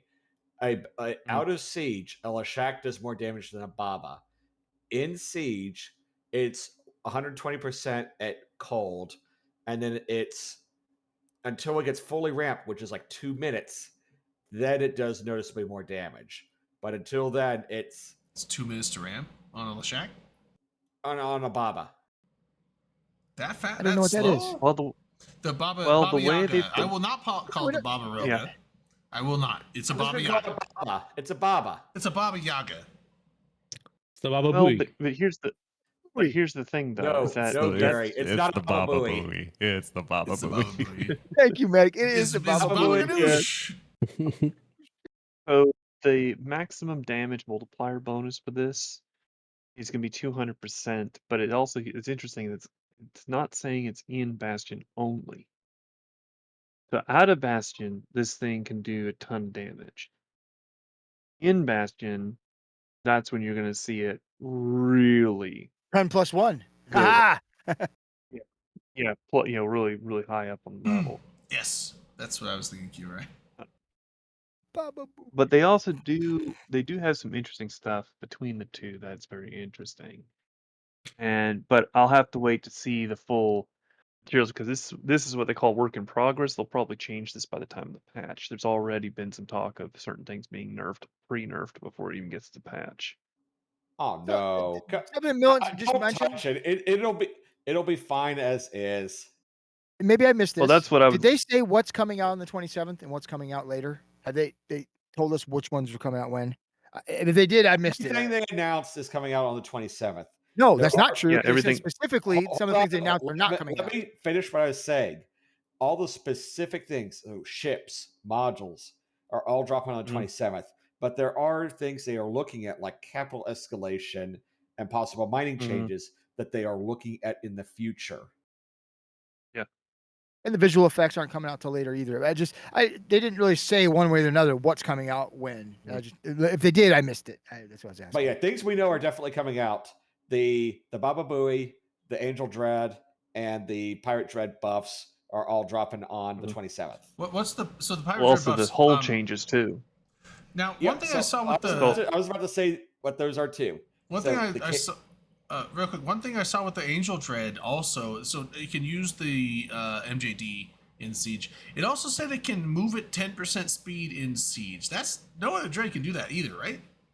No. Right. Well, Which I know that's so they can align their. It's still gonna crawl, but I mean, like you can move. The fact that it can move at all is unique. So is that purely to align it for MJDing? I'm assuming. Yes. Yeah. That's the reason for it.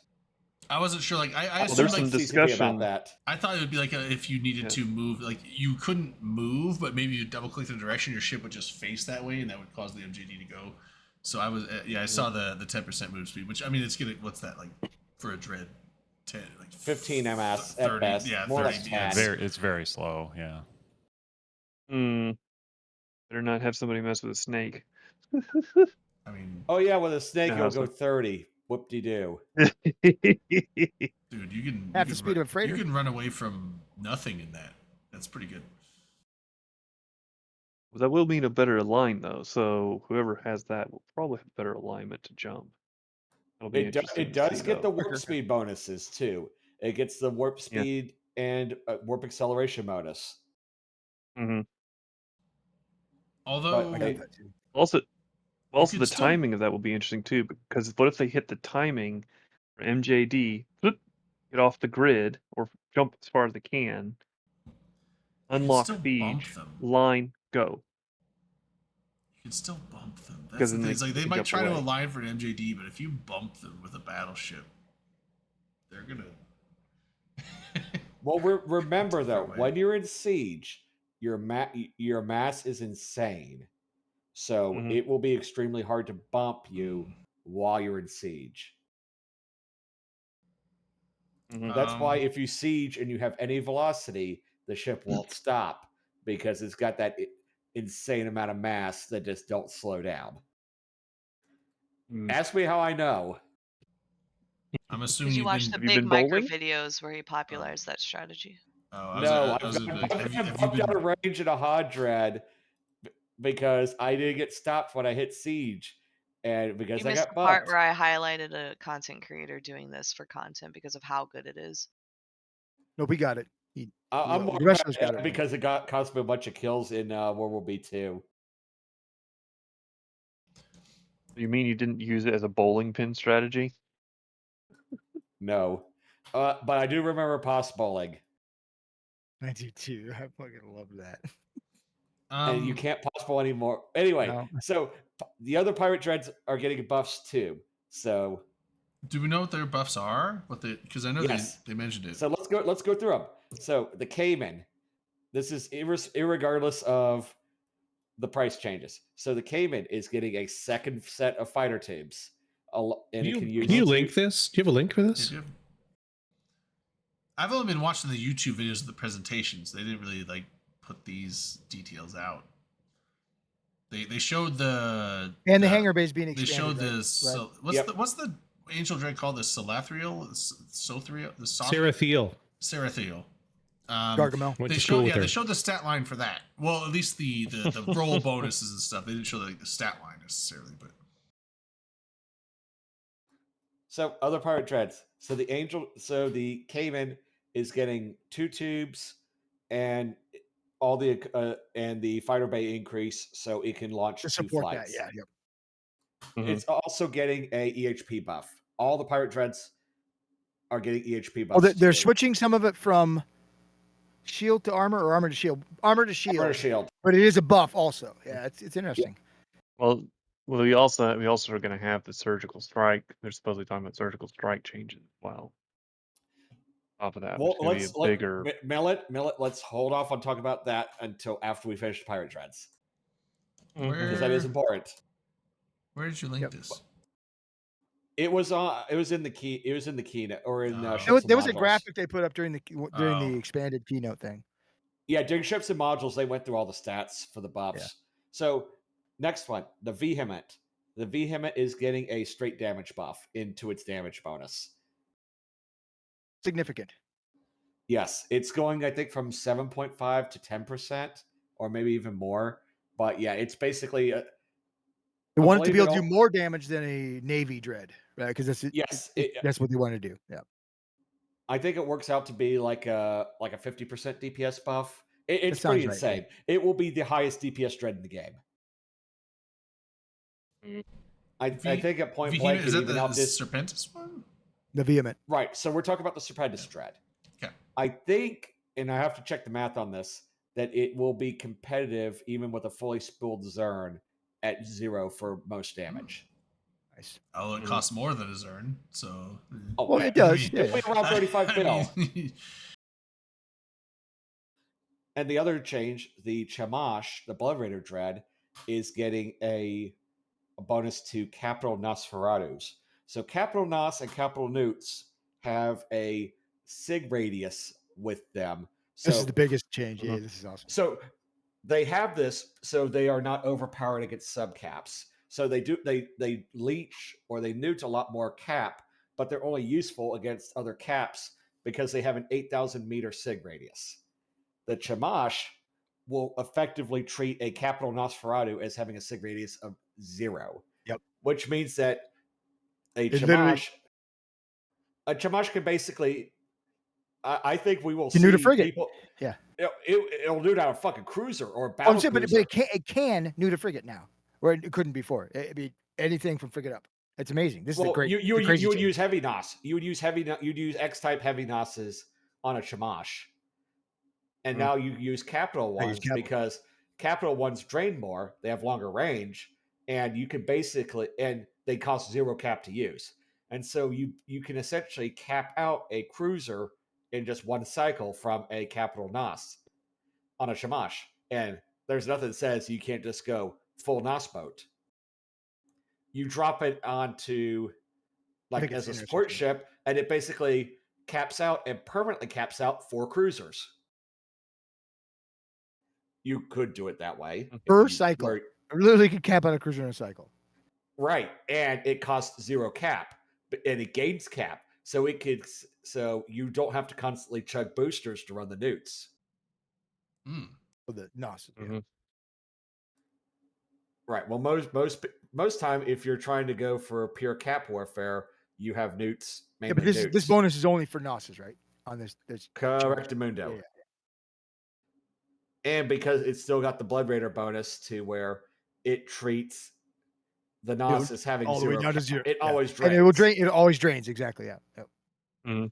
I thought they just made that change to Nosses in the past, didn't they?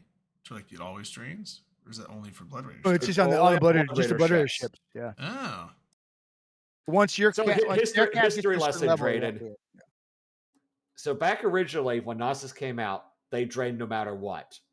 Then they made it so that a Nos only drained if you like the Nosses were overused. The standard fit for a battleship was a Nos. Yeah, it only they made it to where like it only drained if you were like lower cap than them. I know they made that change. Originally, it was the percentage. So if you had 15%, your target had 25%, it would drain, but it wouldn't matter the amount. Then they changed it to where it was amount. So like a frigate on a battleship would always drain because a frigate might have 25 cap at 25%, but that's going to be lower than a battleship. Right. But then, then they changed it again. But I thought they changed it back to like they made it to like Nosses would always drain. Only on Blood Raider ships. So that's why the Balgorns use so much. I mean, it's a great deal. Okay. Yeah.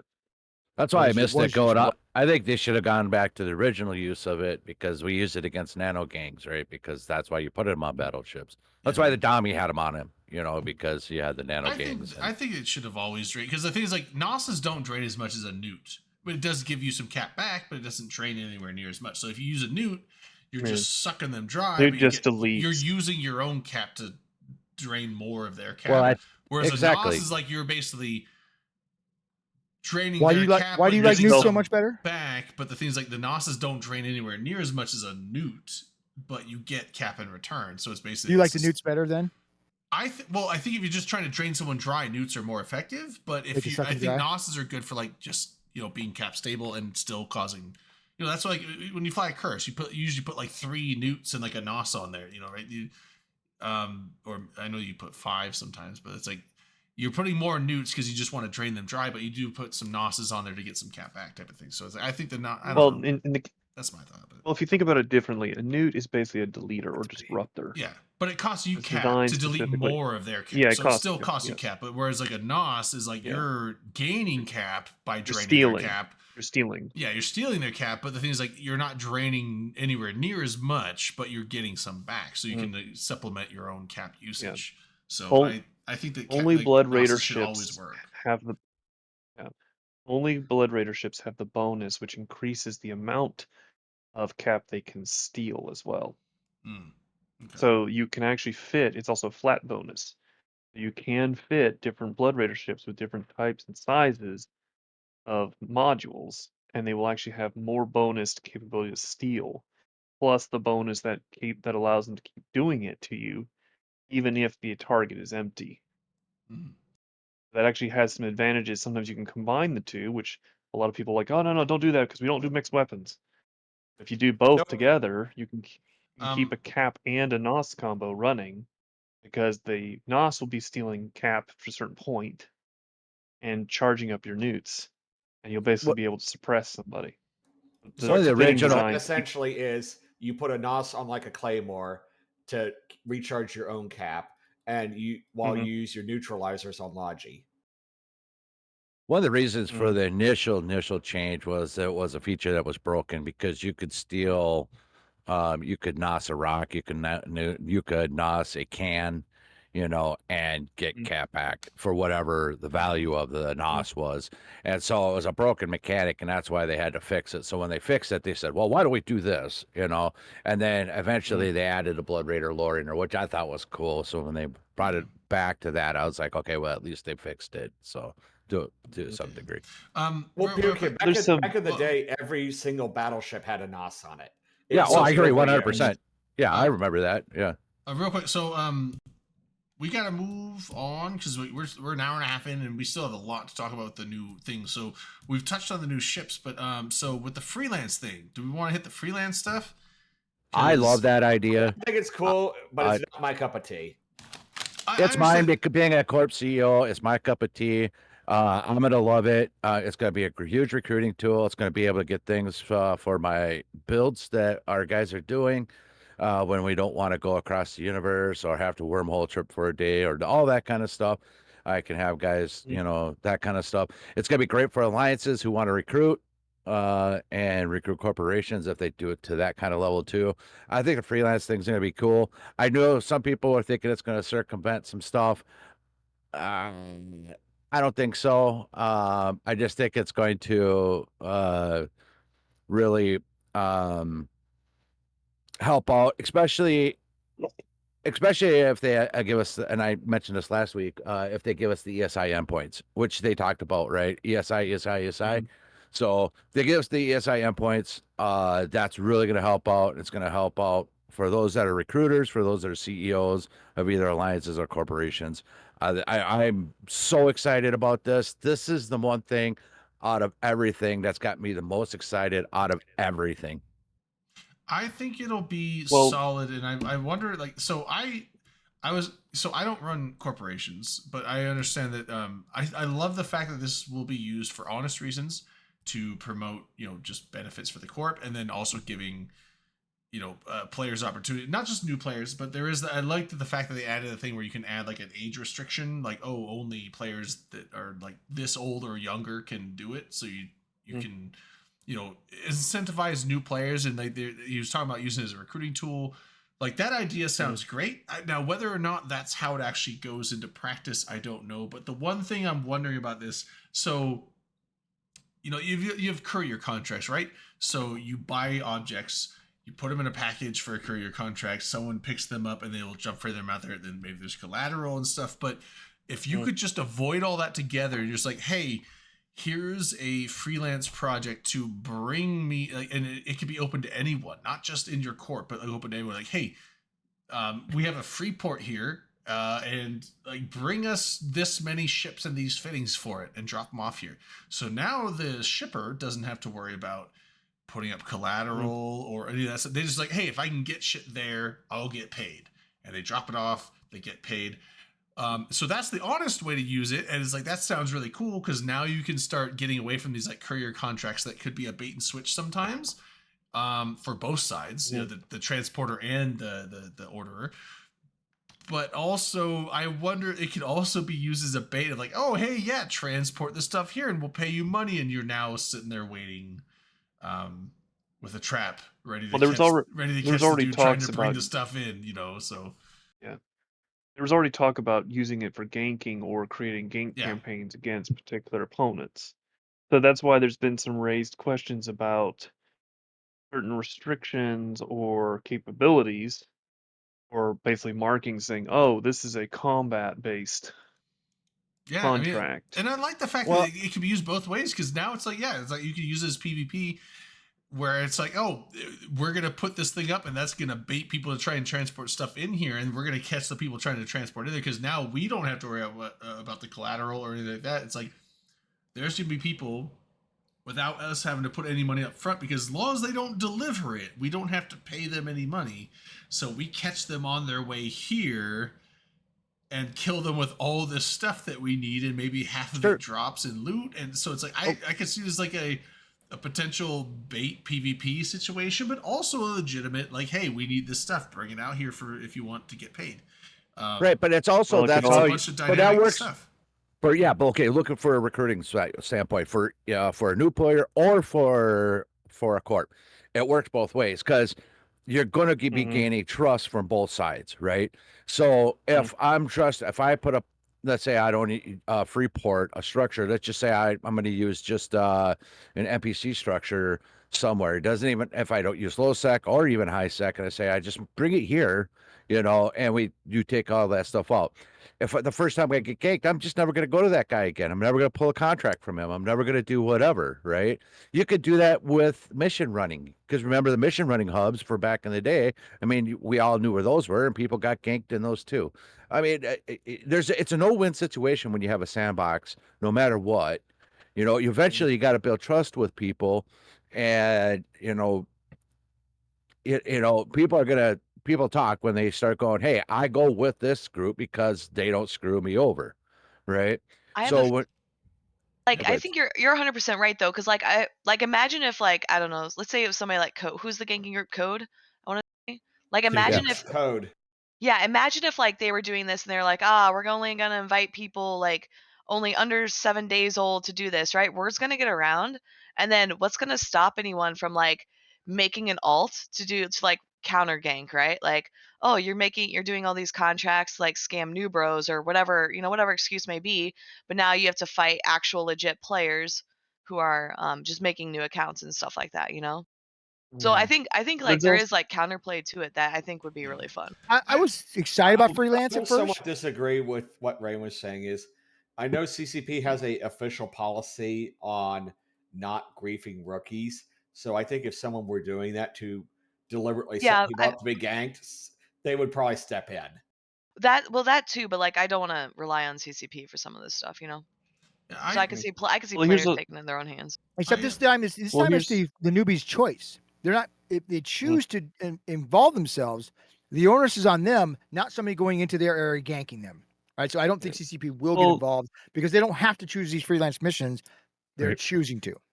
yeah. Right. So a Well, with lot of new the system, the new protections system, for new players is based around the starter systems, right? So you can't go into a starter system and gank new players. But if you offer them a freelance contract and they leave that starter system and they go somewhere else and they get ganked, is that still on are you them. still griefing a new player or are you griefing someone else? It's hard to say. I Because think no if one you're- forced them to choose that. No one forced them to take that Well, freelance project. That's right. My thought is if they're advertising the contracts in the starter system, then CCP would probably step in. But if it's through the air program, you can't choose where it is and is not fucking advertised. well, from the Anybody can system see that them. we know, supposedly this is an open system, so it's going to be almost like the agency. Right. So that's also the other issue too, is that you have, like, I have a personal concern that we might see what's called a decoupling. Because like right at the moment, there's been a lot of arguments about both how nullsec, lowsec, highsec work together. But you can also have this system where basically, yes, the workaround concept that you were talking about earlier, but basically where, hey, I don't have to really go and deal with you nullsec groups. I can take your contracts, do whatever you want, drop them off at certain, pickup points, and then let your operators take the rest. I don't have to ever join your group. I can just do whatever the heck I want, float on the outside, never have to sign up, never have to go. So it actually cuts the other way against the recruitment as well, because it creates Well, an entire unless they stay independent playing the necess- game ecosystem. doing that. That's what Not they like. necessarily, because you can still build high or stepping stone corps, right? You could build a recruiting corp and a recruiting alliance, like a lot of groups do, and it's an easier way to track things because they're going to add, the endpoints, to the SI system, which allows us to track all that, and you can now do a lot more stuff through the game now to encourage that game, different gameplay. Well, even if So they never join your group and they keep taking your contracts, both of you are getting content. So it's a win-win. exactly, yeah, it's a win-win. Yeah. My thing is also, it's like, well, but it also some of this stuff can be used. Like, I know that we're always looking like, how are people going to use this very deviously? But I think there's, I bet there's going to be a lot of instances where it's not used deviously. It's just like, hey, I would like this shit brought here, and I don't want to do it, and so I will pay someone to do it for me. And that's great for new players, or even whether it's new players or not, even existing players. They, hey, so like I said, like the whole mission thing, it's like, I like the fact that like this could give new players or existing players just direction, because there's sometimes people are like, I don't really know what to do right now. 100%. But if there's a bunch of 100%. like freelance projects, they're like, oh, let me just look through the freelance project. Oh, I can do that one. And they're just like, hey, this is something to do. It's content, and it's player-created content. I'm in a sandbox game, direction is super important. I You're guarantee 100% there's correct. going to be nefarious uses of the freelance system, but there's going to be a bunch of non-nefarious reasons too, or uses too. And so I think that it's actually just a really cool system that allows for that dynamic of the game, where it's like, yeah, this could be risky. And the fact that there's going to be nefarious, but it's like, this is something to do, and let me see how it works out. That gives new players direction, because I've had friends that have played this game and they play for a little bit, like, yeah, the game's cool, but I just didn't really know what to. They just didn't really have a direction. Like, if you give them direction with these freelance projects, that could be, a driver to keep them playing. Might be all the difference in the world, yeah. But I agree that if it didn't have a nefarious thing to it, then it shouldn't be even in the game. It wouldn't be an Eve, yeah. Right, because I mean, it's a sandbox. Just running around in high sec, you can get killed, right? I mean, at any given time. So, I mean, that's the thing. I mean, that was one of the reasons why we would go and shoot, burn Jitta, right? To just remind players that, hey, this is a sandbox. So, I mean, it's just one of those things, that this could be used nefariously, but I think more often than not, I think it's not going to be used. And I think for us that, most null suckers have high sec groups, that we will use, and this will be a tool for them to communicate, to be able to use, and it'll be a stepping stone, and it'll be a great recruiting tool for both sides, or for I think everybody Burn involved. was more we're better than you are message than it was just a reminder it's a sandbox. Well, there's also it was a yearly reminder. And to cover all there's there also a question is that somehow the freelance system is basically just the old bounty system, but just more complicated. No, it's not. No way. No way. Nowhere near. Because you can't Nowhere force near. somebody to take a contract. Depending or on a the freelance mission, thing. you can complete it or not complete it, and you can look at the what's the you want me to bring this much of that out to this null sec system? That might be risky. That could be a trap. Anybody who's going to have a bounty put on them is going to be like- smart enough to look at it and think, wait a minute, that sounds like a trap. Now maybe new Because players they're might been playing not, long but- enough. but I'm I saying, think what he's saying is, like, you can make it a freelance project that says, apply so much damage to this player. To an individual player, Right. or can you? To an individual player, to an individual, to a corp, to an alliance, in a system. Do they have that for normal corp projects already? Yes, Not- and not- yes, not to a player. For players? not to Not a player, player, but you to a could put it group. to like Another a group. corp. to corps or We alliances. don't need to be screaming into our microphones. It's okay. Yeah, I was gonna say if they have it for a We're group, I can excited. see that. But why would they suddenly add players? Like I think for people are balance. If they do expecting have it to be player, I agree, amazing, then and it it's will like be the calm bounty. down. Although, well, you could do groups, and you could do, you could do all sorts of different things.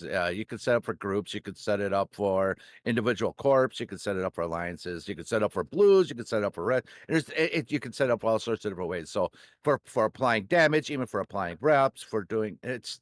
So but you can't do it to a single person. So it does not take place in the bounty system. if you could set Not up at this for- time. Well, hold on. I bet there's a way you could finagle it. So if you can set it up for standing, you could be like, all the people that I don't like, I'm gonna set them as like -8. But this one specific player, I'm setting to -10, and I will set a freelance thing to like all the damage you apply to people that I have -10, which is that one fucking dude. I will pay you money. So do you share your potentially. contacts with I them don't then? know if that Or would how that work works? that way. I don't know if the mechanics allow that. Yeah, but I how could would another person find that out? Like Well, if I'm because- online. Because you tell them, like, I want you to shoot this guy, and we've made the mechanics work that way, but shoot this guy. Because when you set up the project, when you set up a project in there, it'll list it in there. So you choose the groups that you want in there, and it'll automatically list. So I just hope you it don't isn't have to used share like- contracts. You don't have to share anything. Like I'm fine Hi, because I everyone. like the bounty system, but I also don't like the fact that it Blah, could blah. definitely be used to like harass people out of the game essentially. That's why they got rid of the old bounty system. Yeah, like That you and knew the people that would and the get scam bounced aspect around. of that I it. don't Yeah, like. Oh, we don't like this guy. We want people to just hunt them until they just stop playing. Like that's shitty. But well, like LB and I also- talked about last week, the scam aspect of it too. Well, but Yeah. People made well, a but lot you of could also it. do it the other way too, is where you could actually deliberately get yourself killed and actually pay out the bounties on them, which would actually This you could Guys, I do mean, things Well, to yeah, Okay, you would deliberately just trigger take it. your own have- alt. I have a. I wasn't even this- doing alt. I don't want to derail the I wasn't even doing discussion, but I have to bring up this point. As you guys have been talking, I had this thought: is the freelance system? So I'm weighing like, is it? We're talking about nefarious ways of using this versus non-nefarious ways, like using it genuinely or using it in kind of a subversive way. Mhm. So is this going to be? Ah, shit. Okay, let me preface with some context. Historically, in Eve, when CCP introduces a new mechanic or a new feature or something, it becomes interesting. It becomes much more interesting when players use it in a way that it wasn't designed, right? Players kind of surprise CCP with how we play this game. But with freelance jobs, it sounds to me like this is a feature that you as a player stand to benefit more by using it in a genuine, non-nefarious way. In other words, using it as intended. So do you see what I'm getting at? Like, There's a lot of people out there that don't care. This is Yeah. this You know is what I mean? a system that provides very clear direction for players. It's a very easy way to get some direction. And I believe it was you, Dom, that said earlier, like you said something like it's a sandbox. You got to have direction, but which I think it's the opposite. I think a sandbox is better when you don't have direction because For brand new players though, when they don't have any idea what to do, because that puts the you onus want- on you to kind of create your own fun, which is what a sandbox is all about. So Correct, but we need new players, This is very right? like high philosophical. I don't want to get into the weeds of it, but I just want to ask that question. Like, is this a feature that by using it as intended, by using it as directed by CCP, do you stand to benefit more from using it the way that they intend I you to do. use it? I think if Yes. you use it as intended, it's a win-win-win, right? Yeah. You Okay. win, the other player wins, CCP wins. I Okay. honestly believe that Okay. that has not necessarily every time, but has a potential for that. Sure, I really sure. do believe that. I'm hoping, yeah, and like Dom said, it's a win for everyone if everyone's honest about it. I guarantee there's going to be people that use this nefarious. Like I said, like you could use it as a trap. Like, hey, deliver these items to the system, and then like let's camp the thing, and like wait for Right. the people to try and deliver them, and we'll kill them, and then we get all that stuff that they're bringing out for free. So And that has a potential for being a win-win-win. I Also, think it's it going really to be does. used both That ways, has- but that I'm has a chance- I'm hoping that it's used legitimately as just an Right. easy way of like, Wait, hey, the new instead of- bros will learn real quick though, right? That this is Eve, just like how they got to learn how to use the contract system, right? Well, and Who even they'll not be new able to, players. well, not new players. Yeah, all players are going to have to learn how to use it, right? Yeah. But the thing is, right now, nobody gives a shit about the core projects thing because there's no ESI endpoints for it. So hardly anybody uses it. People leadership doesn't give a shit about different alliances have different things. Did you see to the be example fair, right? You and I don't. Did you we're see mad about the that, example but the they average showed player on the doesn't give a board, shit. like for the Brave Alliance? It was like 2 pages of like contract of goals. We use it. We do them too in our corp, but like, it's we have my corp nobody's has 2. using It's it. like it's like top feeders, it's like lose ships. ESI and then kill Brave. Like that's our 2 corp goals. What's wrong with Brave? I don't know. You guys are jerks. Apparently, it's like kill Brave and lose ships value. That's like the 2 goals that we have in my corp. Right, but on your website, but your website isn't pulling it from the endpoints from the core projects, right? It's just doing it in tandem with the kill board. Does it, you know what I'm saying? Either from seat or from Alliance off. It's doing it in tandem from that.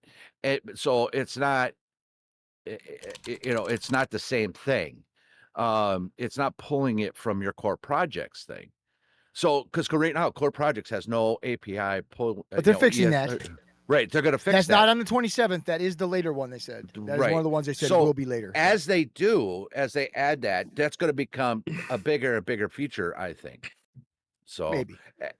I think it's gonna be huge. I don't know that matters to the average player, honestly. It matters to you and I because it's important to us that it depends on what level you are in the game. If you're in leadership level, those endpoints are important because you want to track what your players are doing. I get that. If I'm a fucking line member, I could give a fuck what everybody else is doing. I could care, right? Well, there's a lot of people that like to, especially if you're going to use it for reward systems, because remember, you're going to be able to add rewards to this too, right? No, I expect my leadership to do that manually. I don't give a shit about ESIs. Right? Well, am I wrong? Do our players expect us to do it manually? We've had to do that because that's what they expected. Right? Right. That's what I'm saying. The average line player doesn't give a fuck because they expect their leadership to take care of all this for them.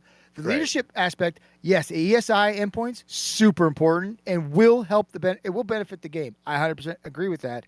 But I don't know that it matters to the new players. And they'll have direction in the game when they can pull that open. Right, either whether they're within the corp or outside the corp, because core projects will have endpoints outside the game, outside the corp. For those that are looking for the freelance thing, they're going to have a shitload of things that they'll be able to accomplish and go to. And I love looking at the comments in there. Don't laugh too. Maybe though. Here's the thing with the freelance players and the endpoints, they're not going to have access to that anyway because they're not part of your group or alliance yet. Right, so they'd have to have a third-party group that they'd have to know about somehow. They're new players, and have to know about this third-party app to be able to look at that stuff. That's not really going to affect those new players. It affects current players and leadership. I agree. But imagine the new player stuff apps, this is not as important to them. But imagine a third-party apps that can be built and saying, "Hey, these are ones that could be trusted, ones that won't be trusted, and these are places that you can go to for the freelance groups. You want to make more money? Here's some people that are taking freelance stuff." Are doing freelance contracts out there. It's going to build a whole new trust thing. I don't know. I think it's going to add more to the game than I think it's going to detract from the game. And will there be nefarious things? It should be because it's a sandbox game. Yeah. So two things. First, with ESI endpoints and with the talk of ACL with freelance projects, we're also talking about coalition projects. Right. So if you want to build a Keep Star or if you're building Capital Fleet, you can now spread your corp projects across your entire blue list. You can make a corp project to kill a singular player over and over again. I just did it. Oh, cool. All right. You can. So it does replace the bounty system then. It does. Yeah. What else? This is also a good recruiting tool for people in like very niche playstyles. For example, pirate faction warfare, you can set it to apply damage to capsuleers in a certain system or earn LP in a certain system or et cetera, things like that. And once you see players start to cash in those freelance contracts, you can then contact them and ask them if they'd like to join your group and do it for not for free, but to get the same rewards they were getting before, but now with you as a fleet member. You could third-party shoot too. The benefits to that, yeah. You set up a freelance thing like, hey, shoot these guys and we'll pay you money, and then they show up on grid and start shooting the fleet that you're shooting, and they just Use like a mercenary it's thing. literally like mercenary without like mercenaries. Yeah. do back like channel a mercenary things? contract. Yeah. Like an awesome mercenary contract. You know, way back in the day, there were these freelance contract things. It's just people got scammed on them, like hardcore. I don't know if everybody, I don't know how many of you guys are old enough to remember that, but there was the freelance contracts. It just people got scammed. But with the freelance things, it's kind of like the EVE game market. You set it, and if people complete, they just automatically get paid. So, yeah, but I think the difference I'm between hoping that the payment has to be put into escrow. Hopefully, so they can't do like like the old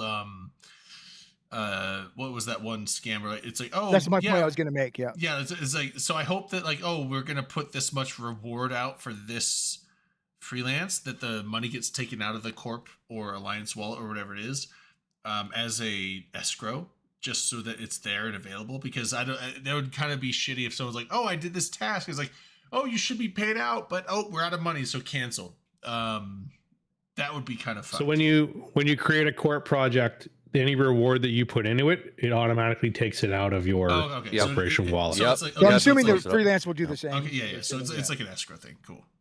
But the big difference in the freelance and then the old corporate or the old contracts is this is going to be given through the agency, which is significantly advertised or talked about to new players, right? Where a contract system is not.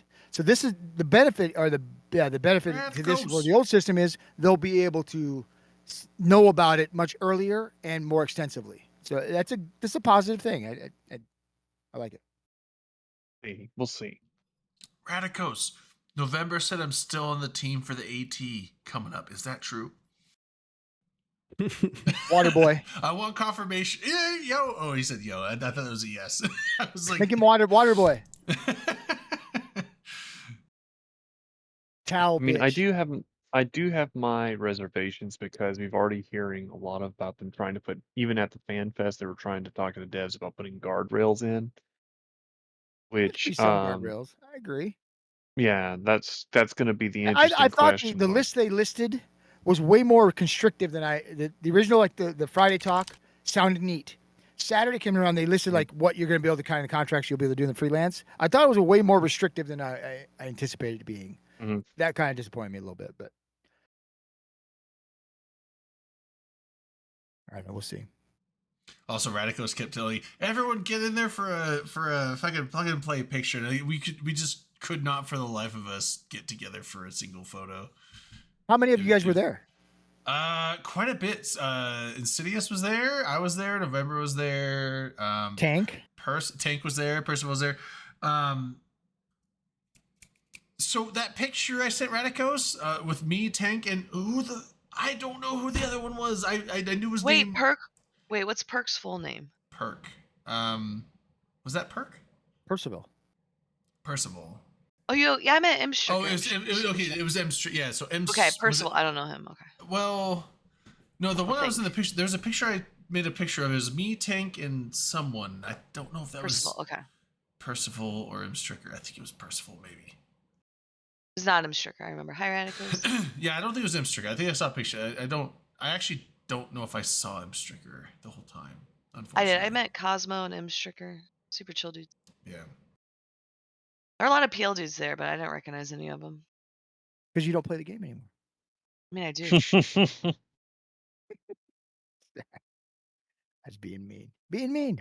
I'm mean. Wow. Dude, this meat's kind of strong. Just saying. Meat is just like. What do you think of it? Do you like the taste of it? It's honey wine. Yeah. I thought you said meat is kind of strong. I was like, wait. It is meat. What's the percentage on it? 18%? No, meat. I thought you said meat. Probably says on the bottle. I bet you can. Honey wine with peach and vanilla aged on bourbon barrels for 2 months. But it's 18% then. Because used meat is higher percent, right, than regular wine? I'm pretty sure it's higher. 13%. Should be the same. Oh, it's weak ass bitch. Now come on, quit crying. I mean, 13%. That's like a double beer.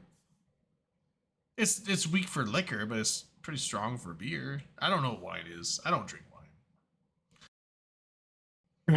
Not in bourbon beer. Key, you're right. Yeah, it's on bourbon. We just set it on top of the barrel. Osmosis. I'm not even kidding. It does say aged on. I don't know if you can read it, but it does say aged on bourbon barrels. Not so that in, means it's nothing then. Not in. On. They put the meat on the outside of the barrel. Guy just like places a They bottle just on poured top. it into a bowl and then placed it on the placed it on barrel. top of the barrel. They have it in a big like metal vat, and they just put barrels barrels in there and just put the meat around the outside of it. I hope that's Or no, they poured it over the barrels. Oh, So it's literally on the Oh. outside of the barrel. So it's aged on the barrel. No, That makes sense. I would do that too. That's one of those things like, oh, of course, you know. We got sidetracked. It's all in the We said no sorry. sidetracks. All right, no, we can sidetrack, just not for 30 minutes. So back to what were we talking about? Freelance, good or bad? Freelance. Just here we go. Good or bad? Good. What do you think? Good. I agree. Good. I think overall good. Well, and even the times where it's used in a shitty way, I think that's still good because It can be good. I think it allows a dynamic in the game to where it's like it adds a like, hey, I mean, think about it in all the sci-fi futuristic things like Firefly and all these other shows where it's like, oh, you can take a contract, like, oh, it seems simple, but then shit I got happens. ganked by the same guy 3 there's times. Like, there's always and a I'm still risk. friends with him to this day. Yeah, there's like a risk. And there's That's really the bullshit. appeal for me. Like The fact that you playing never kind know of the it's super lone safe. wolf. Yeah. I think it's really cool. I like the fact that it can be used nefariously or non. That's like the keywords, I guess, for this whole thing is like it has both aspects. I think and hope that mostly it'll be used for good in legit ways. But I think what Manic just said is a good point. the fact that This there is a system does risk, let people be a lone wolf, doesn't it? It adds like flavor to the game. I think that the freelance system is really awesome. And Yeah, it adds that aspect of you could possibly be a lone wolf and still enjoy the game, right? I think if you're brand new and you're a lone wolf, it's harder to enjoy the game. But this gives you that ability to do that. I agree. I said in chat, like the common feedback from new players is they want to feel like they can contribute to the sandbox, but they don't want to commit to corporation or alliance lifestyle. Not in the first 3 weeks. Yeah. So they want to feel like they can do something. Well, and Eve's kind of weird because, like, the worst part is like, Kinda? you're like, oh, I want to join this corp and alliance, and then you do, and you're like, you know what, it's not really for me, so you leave, and then every other corp and alliance is like, are you a spy, bro? Like, how do we know? And it's like, okay, like, heaven forbid people like try to find their home. Let me ask you a question, Rain. If you look at somebody's corp history, how many corps on there before you start to think, what the fuck? It depends. What's the limit for It you? depends on the duration. I don't know, but yeah, it duration depends. is more important than Like duration, there's how many there dekill. are. Yeah, someone's You've been playing the game game for 10 years and you have 100 corps on there. Yeah, that might be a that's problem. fine. Right. Really? No, I think that's fine. But if you've been in the game for like 10 years and you have like 20 corps, You spend 10 months in each corp. Like, who but says you're not someone exploring? that's been in the game for I've like got 3 several months corps I've and has been in 20 multiple corps, I'd be like, years, so. But Yeah, if you're jumping from corp to corp every few days, I would say that's suspicious. See, that's where I say the Z kill matters, because then if you're like, oh, they're AWOXing, it'd be really easy to see if they're like go check it out. AWOXing. Yeah. The Estelle, they remember the have Estelle they have Andor? parsers for that. Ardor corp? Oh my god. We just talked about no tangenting, but quick tangent. Kia Ryan mentioned about Gillette Razor. You know what I'm saying? I lost my shaving bag. I found it. I don't even have to bring it up. I found it. Can I say something so unrelated I you're gonna get mad at me? So happy because it had my Yes, say razor, it. my beard Yes, you can. trimmer, I'm and my playing the lawnmower new in it. Dune Awakening, and it's What do you think of actually it? like really fucking Is that the fun. RPG or the MMO? Yeah, the MMORPG. Like, there's PvP in it, but I'm on a PvE server. I don't know how to change it. How, But holy shit, it's fun. are you one with the worm? It hasn't killed me yet, so not yet. Oh, is there only one worm? I don't know. Can Actually, I you haven't- become the Kwisatz Haderach? Yeah, can you? I don't even know what that means. Never seen my Dune? God, Are Ray. you Have you even seen the movie? Are Who you are even you, least- Skyhawk? Yeah, hey, what So the- Ah, everything, thank you, man. everything that happens, Are you even Lisa everything on that Eve happens in or the what? movie. So the movie is told, or this game is told by the perspective of Paul, if Paul never existed. How So is it his it's perspective then, huh? because they need a common narrator that everybody knows. So he talks about how his mother had a daughter instead of a son, and how he went, and then he's like, there is no, His mother had a what daughter is it? too, and she was fucked. Yeah, and so it's just one of those things where it's like it's really interesting because like you kind of have the lore of the game, or the movie, but you don't like you're like, oh, I'm the main character besides Paul or whatever the fuck. It's kind of neat. I don't know. I keep killing people and taking their blood. Lisa and Algae. So Oh. So before you guys do take off, I do have to take off, but I do want to, because I got to get ready for tomorrow, for to do the Madison meetup. Oh yeah. But because I'll be there. But I wanted to ask you guys about those coins. Did you guys all get them? You guys like them? Yes, they're so nice. One sec. LB has not got his yet. No. We did leave one with Kiernan, who's gonna take it one his to mom? Agroth's mom. Yeah. Okay, good. Thank you. These are very cool. Yeah, Thank you very I did much. get them. Yeah, so you got the front with the. Apart from Puka made those with his home, his a laser very engraver at very home. cool. And then got the name on there, Drayden Trevere with the. I designed them. Opencoms 2014, 2025. That's nice. 11 Nice. years. That's a while. That's a while. Yeah, very cool. Yeah, thank you so much for doing that. That's all. And the plastic case it came in is really cool. I was thinking it was just getting a coin, but it's actually like in a plastic case with like the border thing. That's really cool. Yeah. And I do have did it up? sitting in my hand, I do have Alex's Alex and Vlad's, yeah. and Vlad sitting in my hand right now, which I will be giving to Dominark tomorrow, and he'll be getting those out to you guys On Monday. On Monday. So That's what I've been waiting for, LB. Oh, just Alex got one haven't too. Yeah. Yep. Yeah, Alex was out there. I was like, I don't have a coin for you, dude. I'm sorry. He couldn't get those done in time. Yeah, That's all it was. Yeah. Sweet.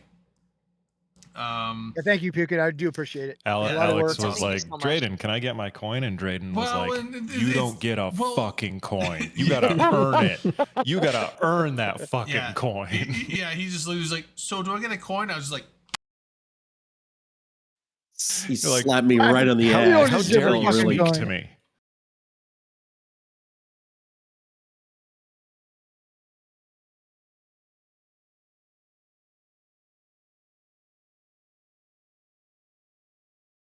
I told Alex he was coming. He knew.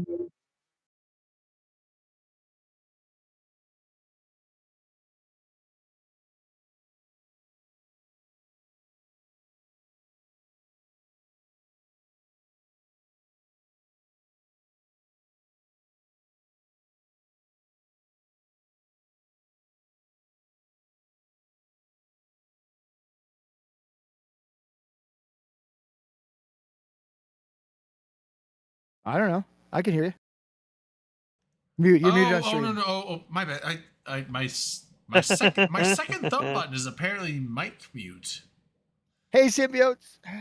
but that's not what was happening in Discord earlier because it's only mic mute on OBS. But okay, so I should be back now. Real quick, so two things came out with Logi.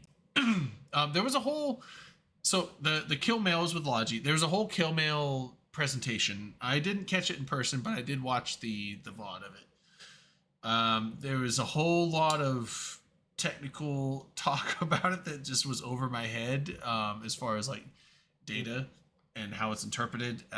But they're basically talking about the history of kill mails. Apparently the first player kill mail, not player versus player, but player kill mail was kill mail number 69. Which makes sense. Yeah, nice. The first player versus player kill mail was number 70. So the next one. So it sounds like they already have a system in place because when they look at all the data, they already have it was like CCP data and CCP Destron guy. Larrikin, thank you. So they were talking about that they're already generating essentially Logi kill mails on their end. They have it in place. It's just not converted to the game yet. They don't have a good way to sharing it, is basically what you're saying? Yeah, and it's kind of so I don't know if they're looking to like refine it better or I don't know what it is, but they essentially have the ability to do it and they already kind of are in a way, but it's not available publicly, essentially is what it sounds like. And then at the end they gave a coming soon with no obvious date, which they've been saying for like 8 years. Well, they did that in Vegas that year, remember? Yeah, they've been saying coming soon. Yeah, they've been saying it for a long time. So I don't know. They're like we do have it, and we're working on it, and it will be coming out. But like, it's like okay, but what does soon mean? Like this year, next year, 10 years? Yeah.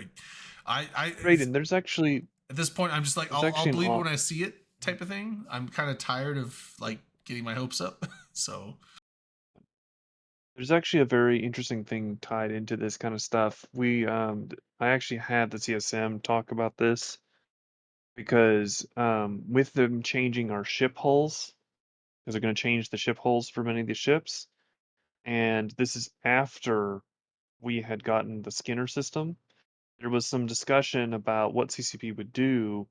Would they allow somebody to reset the skin if they've already made one, or be recomped for it because if you put the ship with a particular design and then CCP changes the whole design of the ship, oopsie doops, the whole skin gets messed up.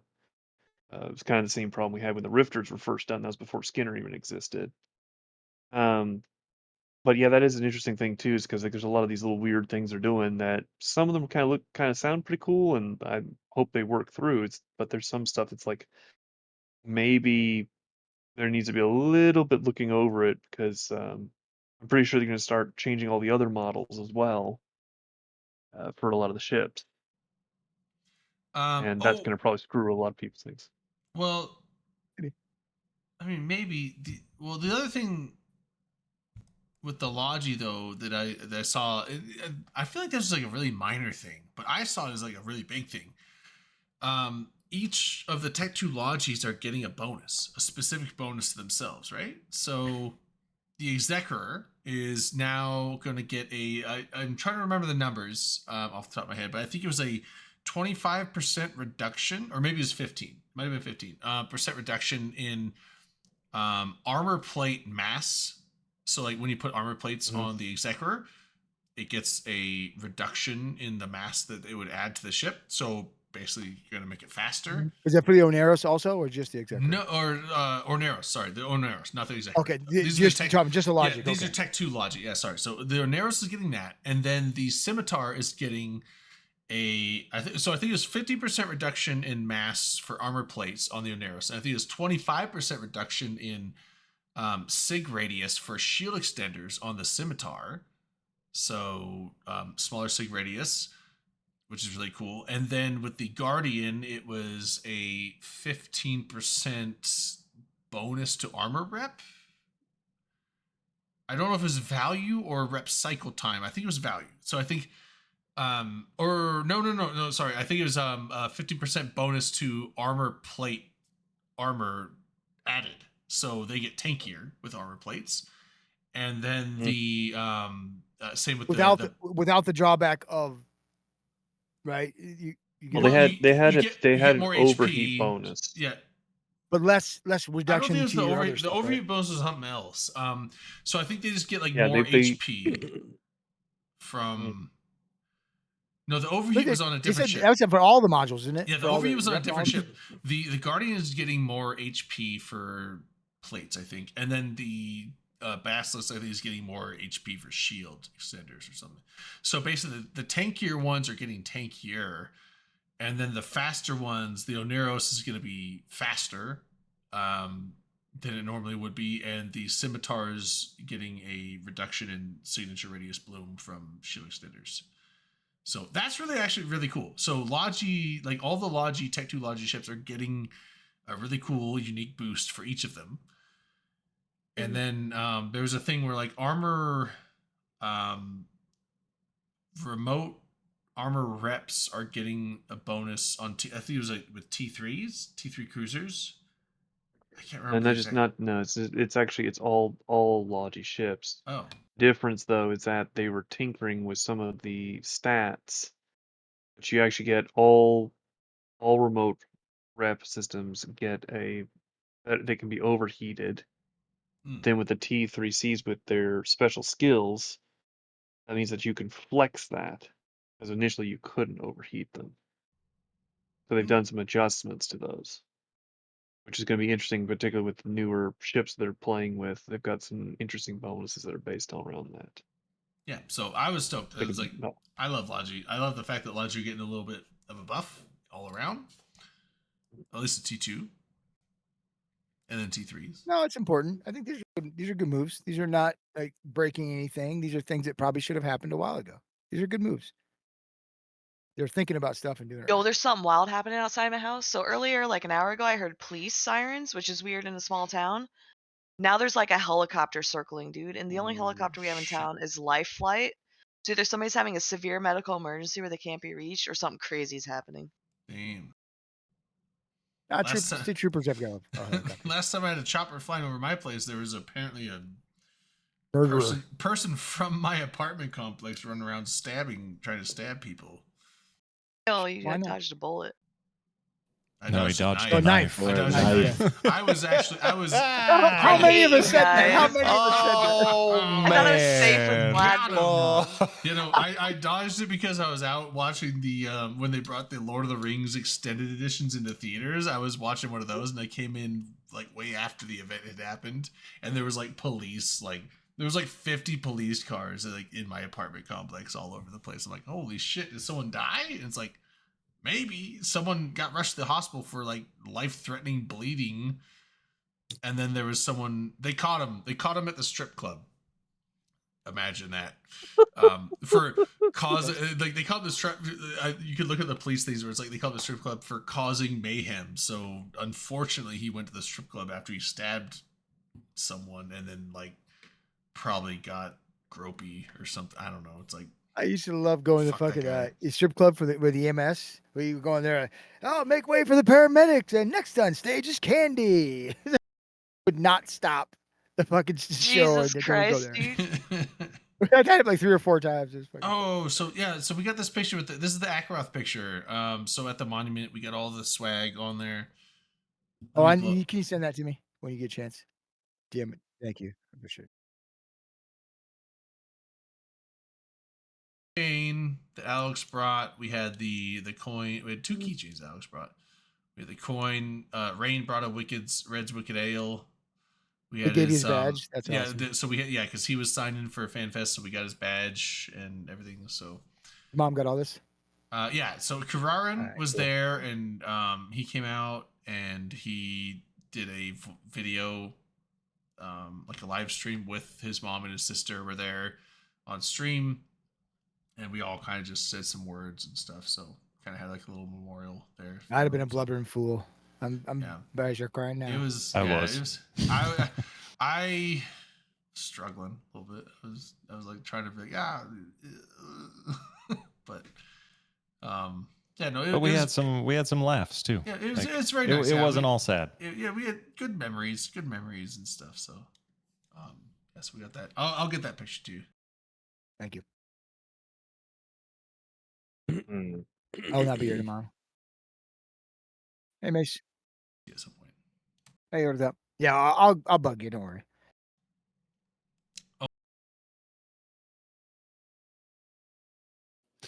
Bro. It was so good, Manic. The best cut of meat I have ever had in my life was at this steakhouse. I ordered the whale. I was looking at the menu and I was like, I saw horse and I saw whale. And I was debating between the two and I was like, I gotta do the whale. And I ordered the smallest one. They had 2 different sizes. I can't remember, but it was pretty small. But because I wasn't sure if I was gonna like it, so I just got the small one to be safe. But God, it was delicious, and I'm gonna go back and I'm gonna get the biggest fucking cut they'll give me. Yeah, the whale was so good. What can you compare it to? It was like so there was no fat. It was like a beef steak, but there was there was a hint of seawater in there, so it was kind of salty and briny. There was some spice to it. I think they must have prepared it in like a pepper or something. Yeah. And then it was very smoky. There was a smoky flavor to it. So yeah, the meat itself was delicious, and however they prepared it, oh my God, I dream about it, you guys. Yeah. Anyway. Talk about your steak now, Drayden. Talk about your boring steak. Yeah, this is lamb. I had to try the lamb. So I'm eating baby sheep or whatever it is. But yeah, so some people got whale. They offered horse here. Skyhawk ate horse, so if Skyhawk's mom is here, he did it. Kidding. Yeah, so some people had horse. They said it was pretty good. They had horse and whale. I got the lamb. I got a lobster tail, some asparagus, and that's a béarnaise sauce, which was really good. It was very delicious. Lamb, the good cut of meat, and it's prepared well. Lamb is one of the best things out there. Lamb is so good in Iceland. It was delicious. I loved it. Like, I feel like I never had a bad meal in Iceland. Yeah. Nice. Yeah, all of it was. I ate so many noodle meals when I was there. Unless you go to KFC. Every single. Yeah, unless you're at fucking KFC, dude. Yeah, maybe not that. But every time I saw all the noodle places, I was like, I want to eat there, and I eventually did eat it, all of them. It was good. That noodle place Let's go to that that we fish went and to that chips was all place, like Trade? really crowded. Well, I was went really... to a fish and chips place. Okay. Is it like between Lagavegr and Gretiskata? Like, and then like No, the one we went to when I was there was like a food truck. But he moved locations, so I don't think he's anywhere near that area. If you go to Gretiskata and Lagavegr is like one street up, or Lagavegr and Gretiskata, yeah, between those two and about maybe like 6 blocks down, like away from Center Plaza Hotel, there's a fish and chips place. I did eat there. Who did I eat there with? I don't know, I got to interrupt. It was Apex. Just for a second. I know this is hard to believe, but I'm going to be responsible, and I'm going to bed because I got to drive to Madison tomorrow. Oh shit. Okay. All right. Have Take a good care, night, man. Don. See you later. All right. Don. Yep. You guys have a great night. Talk to you later.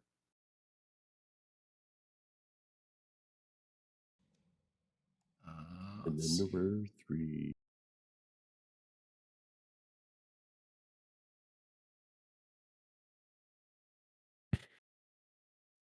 Sorry, I'm fixing pictures. Let's get this up here.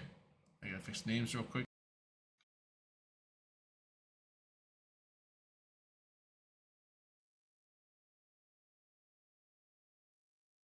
Look at that handsome belt.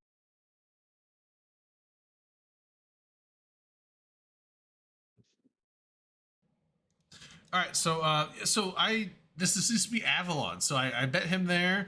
So back in the You're day, taller than him, dude? yeah, way Holy taller. shit. Yeah, like I'm taller than everyone except for who's that guy there? He's not used to be Gargant, but looks like him and is just as tall as him. Chimichanga? Is that Chimichanga? Like big red beard, like tall ass dude, taller than me. Is he bald? No, he's got red hair. Oh, fuck, you just said that. I heard beard. No, I have no idea. Oh, there's a guy, like, I remember old CCP Gargant. He looks like Gargant's twin brother, but it's not Gargant. So, whoever that is.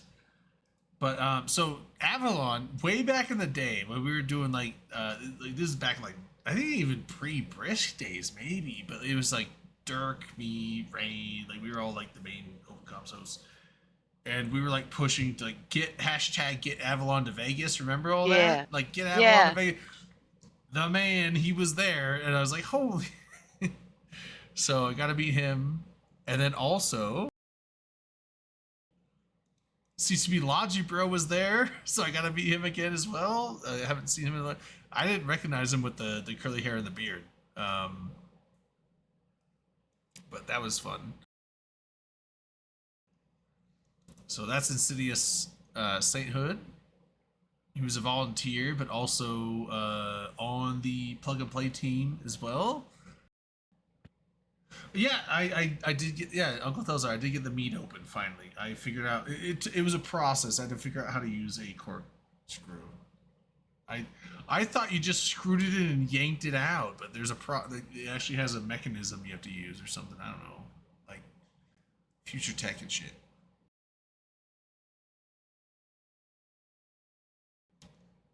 Oh, the cathedral. This was a Sunday thing, I think. Yeah, it was Sunday. Yeah, so we went to the cathedral. That was a cool cathedral. The bells were loud as fuck. Yeah, they were, but it was really nice to see.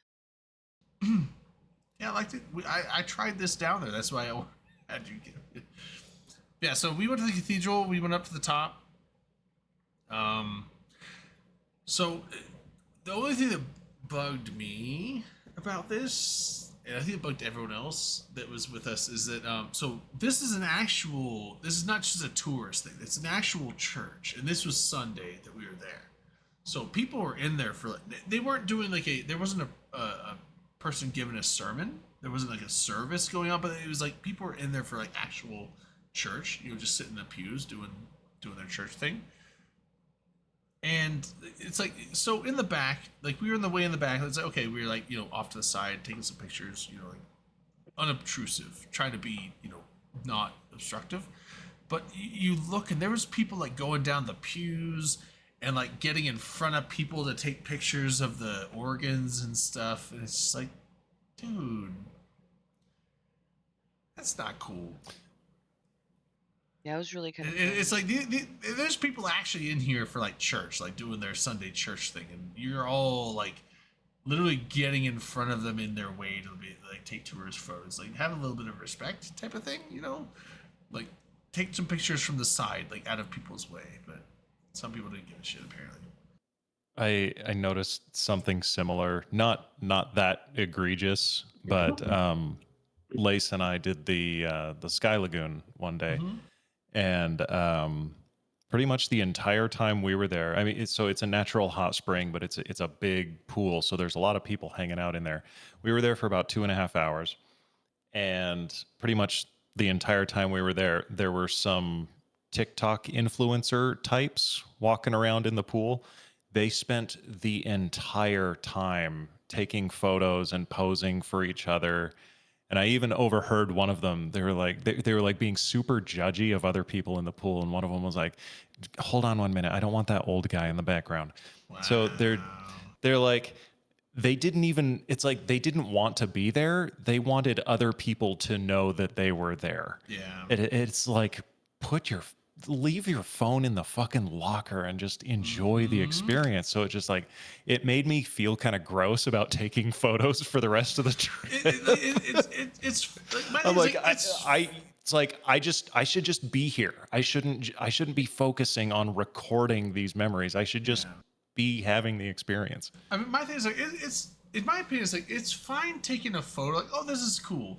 Right. Take a couple of photos and get it out of the way. My thing is I like to experience it. Like maybe you take a photo, it's like, oh, this is cool. Like to show, like, hey, this is cool. I'm telling you, they spent at least 2.5 hours taking photos. If the exposure and the photos and all that is like their sole purpose, and that's all they care about, and they actually don't really care about being there necessarily. They just care about the reaction that their viewers will get. They just wanted the clout. Yeah, it's like and that's like, like at concerts now too, like people, they'll just sit there, like they'll watch the concert through their phone recording it. Right. It's like, yo, I'm not opposed to hey, take it. Like, oh, this is a cool part of the concert. I've been guilty of that. So I will take a photo, but it's like, I just want to enjoy the concert. Like I've been guilty of recording at a concert, and then I realized I deleted the video 2 days later. I barely even rewatched it. So yeah, now I don't bother. Now there's been time I will do that, but I always should do it for a portion. Like this would be a cool little thing, and I'll take a little 10-15 second thing and be like, cool, got it. And now I'm here to enjoy the show for myself, and I'll take some photos and stuff. It's I like some, it's fun to have a little bit of memorabilia, but it's I don't want to just spend 100. There's people that they'll just spend the whole concert just recording the whole thing. It's you can watch this. It's ridiculous. You can watch it on TV. Someone else will have recorded it, and you can see it. But you're there. It's way more fun to experience it in person and just be this is fun. A couple photos. You know what, Drayden? Let's go. We're just a couple of old men yelling at clouds. That's what this really is. Goddamn clouds are always there. Those goddamn clouds. When is that sun gonna set?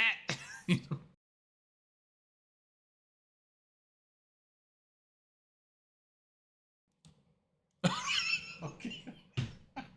Why are you giggling? This photo. Oh yeah. Badass. Yeah. Dude, it seriously looks like you're going suck it. You're thrusting towards the camera. So I went back to the flyover Iceland thing because I had such a fun time the first time. I was I want to go do that again. It was so fun. So I went and did this again on, I think it was Sunday. Was it Monday? No, I flew back Monday. So this was Sunday. So Sunday, I went and did this, and they're like, "Do you want some photos for?" I was like, "You know what? Fuck it." The first time I did. This time I was like, "Yeah, I'll take some photos." And so they're like, they had me like do like a standing photo, and then like a pretend you're flying photo, and then a sit down on the bench photo. This was the sit down on the bench photo, and like they had a bunch of different things that you could sit on. Like I could like there was like 10 or 12 different options, but one of them was just sitting on a fucking plane wing over. You know what? It looks totally real. If you didn't tell me that this was green screen, I wouldn't have known. Yeah, and I was just like, and like my facial expression is like, yeah, I'm fucking here. You know, This is totally on a real. plane like this, and I was like, I want that one. So I paid like $20 for them to print me this thing off because I really wanted it. Hey, baby, you're in Iceland. Yeah, pay the $20 for the corny photo. Why not? When I say I want to do stupid touristy shit, like this is what I mean. Like Yeah, I love this stuff. I was like, I love this photo so much. I'm like, yeah, I'm gonna like maybe frame this fucking thing. Hang that in your bathroom. Hell yeah, dude! I'll put it on my wall behind here, and it'll be literally the only photo I have in my entire apartment on the wall. I'll just put this one up back here and be like, yeah, that's me. The one photo hanging in your apartment. I don't have any right now, but it's also like it's not very big. It's like this big, so like back there it'll be like you won't Just even be able tiny. to see what it is. I was like I had to put that there because I enjoyed that way too much. Then you invite people over and you show them like, take a look at my photo. I was like, oh yeah, that's just me like flying over Iceland. And the thing that says "fly over Iceland" in the corner too. So, I enjoyed that one way too much. We have fun around here. I love this shit though. This was Lecoq. I never went in here, but I did. I got a espresso martini. Do they have Lecoq in there? I did not see any cock, sadly. Oh, but I got a cocktail. They say cocktails in there, yeah. Cock. But yeah, I had to take a picture of that. That was near the ramen and the steakhouse place. The ramen place was good. Ramen place was really good. And then the ramen place was good. And then there was also a Vietnamese noodle place that me and Rain came down and visited later. As me Grady. and Mr. Grady. Yeah, Mr. Grady. He's like, there's a Vietnamese noodle place I'm going to. I'm like, because I was gonna head down. People are like gonna go eat somewhere on Lagavaker, and he's like, I'm going to the Vietnamese noodle place. I'm like, the one noodle place I haven't been to. Count me the fuck in. So went down there. We got some pho. It was delicious.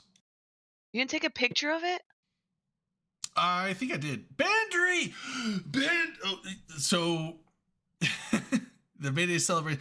Bandry and Venus are like my new favorite Seattle friends that I met down there on the vacation.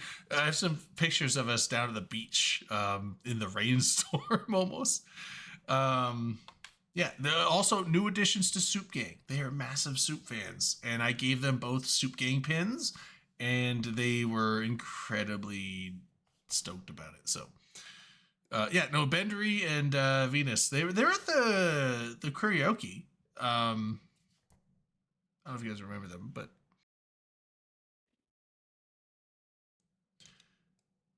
yeah. So the Mayday celebrations. I don't think I caught those. Yeah, that was when everybody was out. Do you remember Wednesday night when we were doing karaoke? So it was like wild outside. Oh, right. Yeah, it was a holiday. That's right. All the high school kids had like clown Yeah, and then there was outfits high and school stuff. graduation. Yeah, that was part of, I think, high school graduation. It was kind of rowdy out. No, walking around with their onesies on and whatnot. Yeah. This was after we checked out of the Airbnb. I was waiting around. They were going to pick me up, and this cat came over and was hanging around, so it finally let me pet him or her. And I got to give 2 pets, and then she's like, "That's enough." And she's like, but it's funny. Bye. She kept coming by, but like every time someone would like walk by or ride by on a bike, she'd be like, "Meow!" kind of chase them and like just meowing at them, and then eventually she'd like stop and be like meow. Dude, like, cats are so cool. I'd be like, I'm still here, and she like look back at me and come trotting up back to me, and I'd be like, pets, and she's like, nah. I'm like, okay, fine. That's the best feeling. I found a cat and he like walked up to me and I'm like, oh my god, this is amazing. I'm the chosen one. It's so wholesome, dude. Okay, so this was Monday. So my flight didn't leave until later in the evening, and this is when Bendery and Venus, they both came and picked me up, and they had a rental. So we were gonna go just kind of check out some stuff out of town, and we were gonna go to a lava tube thing, but the tour started too late. We probably wouldn't have made it back for the airport. So instead, we decided to go. We were gonna go to this. What was it?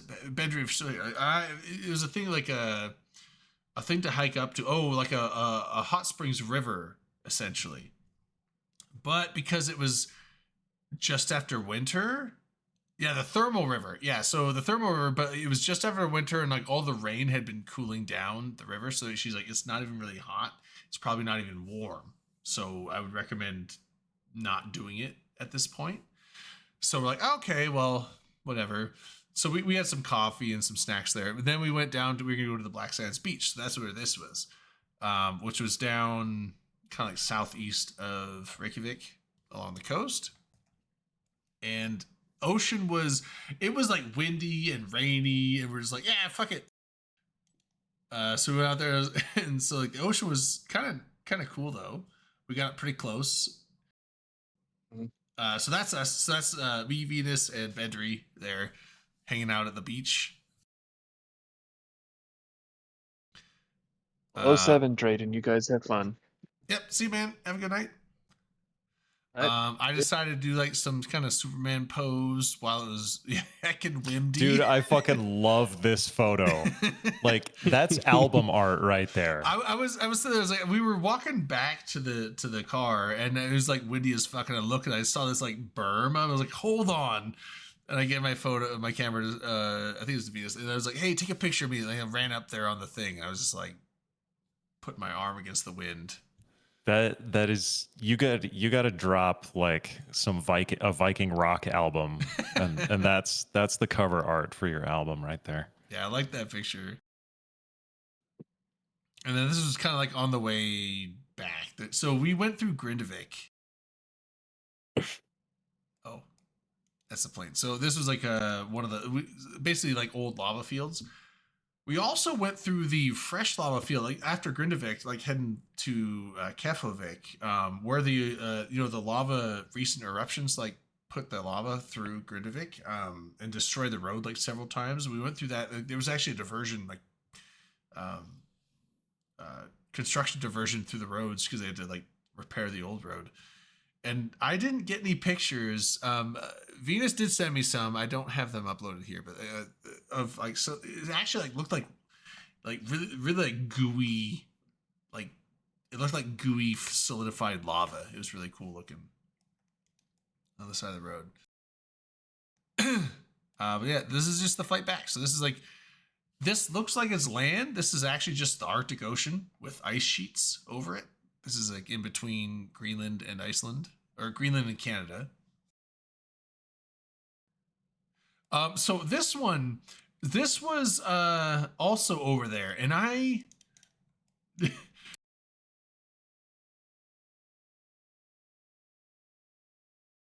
sure. That is either a penis or a thorax frozen in ice. I don't know which, but it's something. That's a giant dong. That's a donger. Brayden, what the fuck? Dude, that's we flew over an ice donger. I thought you were gonna go into like some conspiracy about you seeing a UFO buried in the ice, but no, it's a giant penis. That's an ice penis. That is. Did you just say that's a nice penis? That's an ice. It is a nice one. It's probably pretty that's a big. nice penis. I mean, it's probably bigger than me, like my whole person. But yeah, it was like that's in thorax in the ice, aka ice penis. I was kind of like laughing at that. I was like, because I saw, I was like, oh, what are these formations down there? I zoomed in. I'm like, hold on, wait a second. There's no. Okay,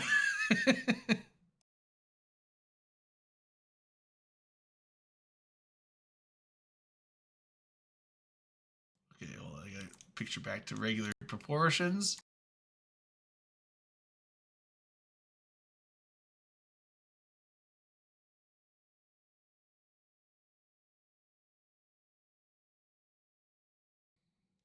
Oh, and then so this I think is the last picture I got. I can only see a penis. I know, right? It doesn't even require a dirty mind. It just is what it is, right? What the fuck, Alex? The Discord. So this was the last picture I took. This was actually really cool. So this is like two. That cloud formation kind of looks like a penis. Or no, that's more snow. Never mind. This looks is ground. It looks like a penis. So this is like a whole bunch going on here. So this is like two glaciers coming around to the front of like a cock and ball mountain structure going north. I can see the cock and balls very cock clearly. And ball yeah, with the coddling glaciers, but the glaciers have like these like weird ridge walls on them as well.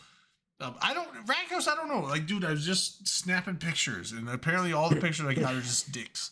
There's dicks everywhere. Just dicks in the ice. They're nice. And then there's also like, you know, Lecoq Canada. But then I thought this was a cool picture because they have like the glaciers, the mountains, but then also have like the overarching like just clouds and windstorms and stuff going over top. Looks really cool. I think that's all the pictures. That's all the pictures I got.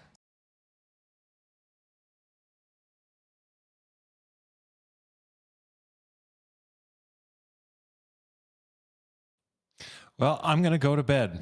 Yeah. Good night, Manic. All right. I'll talk to you guys later. See you, Manic. Good night. Bye. Yeah. Did we want to? I feel like we covered FanFest pretty solidly, unless we have other stuff to go on. It was fun. You had fun, right? That's the main thing. Yeah, very fun. Very expensive. I spent not Eve Seattle budget on there, but I will work out more Seattle money somehow. There's always feet pics. I can always do feet pics. Yeah. People love feet pics. No, I'm just Rating gonna like OnlyFans. preemptively spend my Christmas bonus to go to Seattle this year, I think so. Yeah, Bendery. I don't want to dox them. I think they're going to Seattle. I hope so.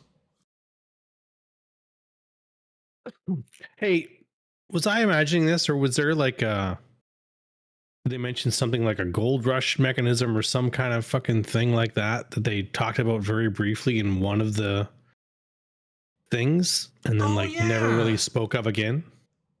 Is that why the Noctis is in the fucking trailer? Yeah, the gold rush. Yeah, because they were. That's a good point. Because they mentioned that they wanted, like, you know, after battles, like, you know, salvaging and certain also mining sites to like have a gold rush, like to be a conflict driver. Yeah, I didn't hear them speak about that afterwards. After that at all. Yeah, they just kind of like mentioned it and then never mentioned it again. Damn. That would be to be just interesting. Catch them in a. Not a lie, but just a. I mean, I guess we'll find out on the 27th when the patch notes come out. Yeah, watch Noctis get like a 200% bonus to salvaged materials gained, or something. Maybe. I was thinking of that. Like, how are they going to make? If they make it so that more salvage drops, that would mean that rigs get cheaper, which means ships get cheaper, which is good. But then they need like more people to do it, because right now it's only like you can't do anything else. Why don't you fit a cormorant with 8 salvagers and go out and do that? Yeah, that's kind of like a side hustle, not even a side hustle, like I don't even know what you would call it. Yeah, that is funny. Like I used to fly an Noctis, but it was like because I wanted to get like every single drip and drop out of everything I ever did. I did it because I had an alt that could fly one that didn't have combat skills, so it's like they can't rat, so but they can clean up after my other guy. So I would just go in and just drop like an MTU, and so I wouldn't even bother putting tractor beams on my Noctis. I would just drop an MTU behind my guy and then come back to it with 8 salvagers and just like hoover all the salvage. And yeah, that's what I would do too. Yeah. Like I would fill a cargo hold full of MTUs, and once I was out of MTUs, that meant it was time to switch to my other character and get in the Noctis and go pick up all the shit that I'd fucking gathered up. Yeah, because they did mention it. New salvage anomalies in systems with player ship death. Salvage anomalies? Ooh. Do we have salvage anomalies? I don't know. No. Do we?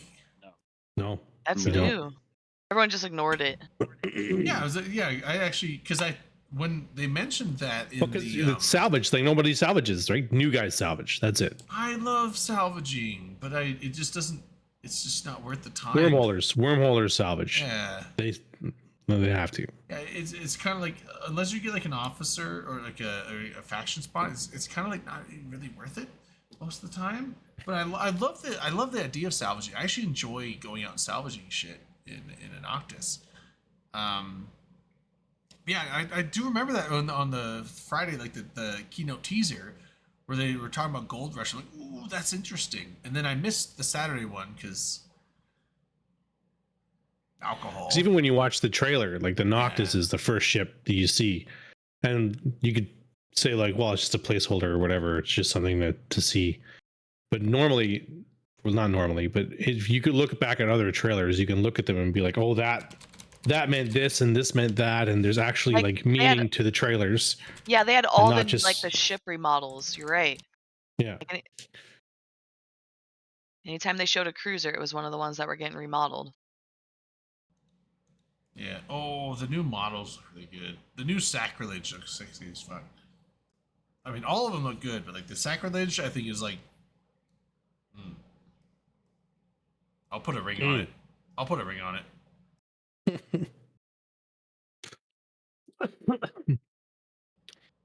All right. It's almost 3 hours in. I'll call it a night if you guys are good, unless you have anything else. Yeah, I think I'm going to bed. Yeah, I think it's I'm good. good time. Yeah, thanks for letting me. You don't like the symmetrical thorax? You don't like the symmetrical? I thought the thorax looks really good. I'm torn on this symmetrical thorax because there was nothing wrong, I think, with the original thorax model. Oh wait! I didn't know they changed the model. I thought they just changed the color, the scheme or whatever, the mapping. No, they changed the model of it. No. Yeah. Yeah, I don't know about that. They could have not. It looks more like a sword now. Huh. Interesting. Yeah, I'll have to say less of a fan of that, but the skin looks good. The Sacrilege though, I was just focused. The Sacrilege is the only. I only have eyes for the Sacrilege at this point, with the new skins. But all right. But with that said, yeah, good Fanfest. Hell of a time. Very fun, and we're out for the night now. We are. I'm down. We're back to our Saturday roams. I know we took the last couple weeks off for Fanfest and various other things, but so tomorrow, Saturday, I think we usually do it at about 4 p.m. Pacific, which is 7 Eastern. Fucking math. I think that's Just say the eve time. I'm trying to think. What's 4 p.m.? That's 1600. What's 1600 plus 7? 2300 Eve time, I think is. 16. Yeah, 2300. Yeah, so 2300 Eve time. 7 Eastern, 4 Pacific. We're gonna do a roam. And it's open roam. Anyone that wants to come, we will get the fleet together, and who is in the fleet determines where we go, because we will generally just try and go somewhere that is not blue to everyone in the fleet. So it's always back and forth. Usually Frat's a good choice, but if Redline is there, then we can't go Frat, but we can always do Init, stuff like that. So if you want to go roam around, we usually take frigates, destroyers. If you want to bring your cruiser, you can, but usually frigate, destroyer level stuff. And we'll go dick around in space and try and blow stuff up. But until then, catch you all later. Have a good night, and see you tomorrow, hopefully. Bye. Bye. Night.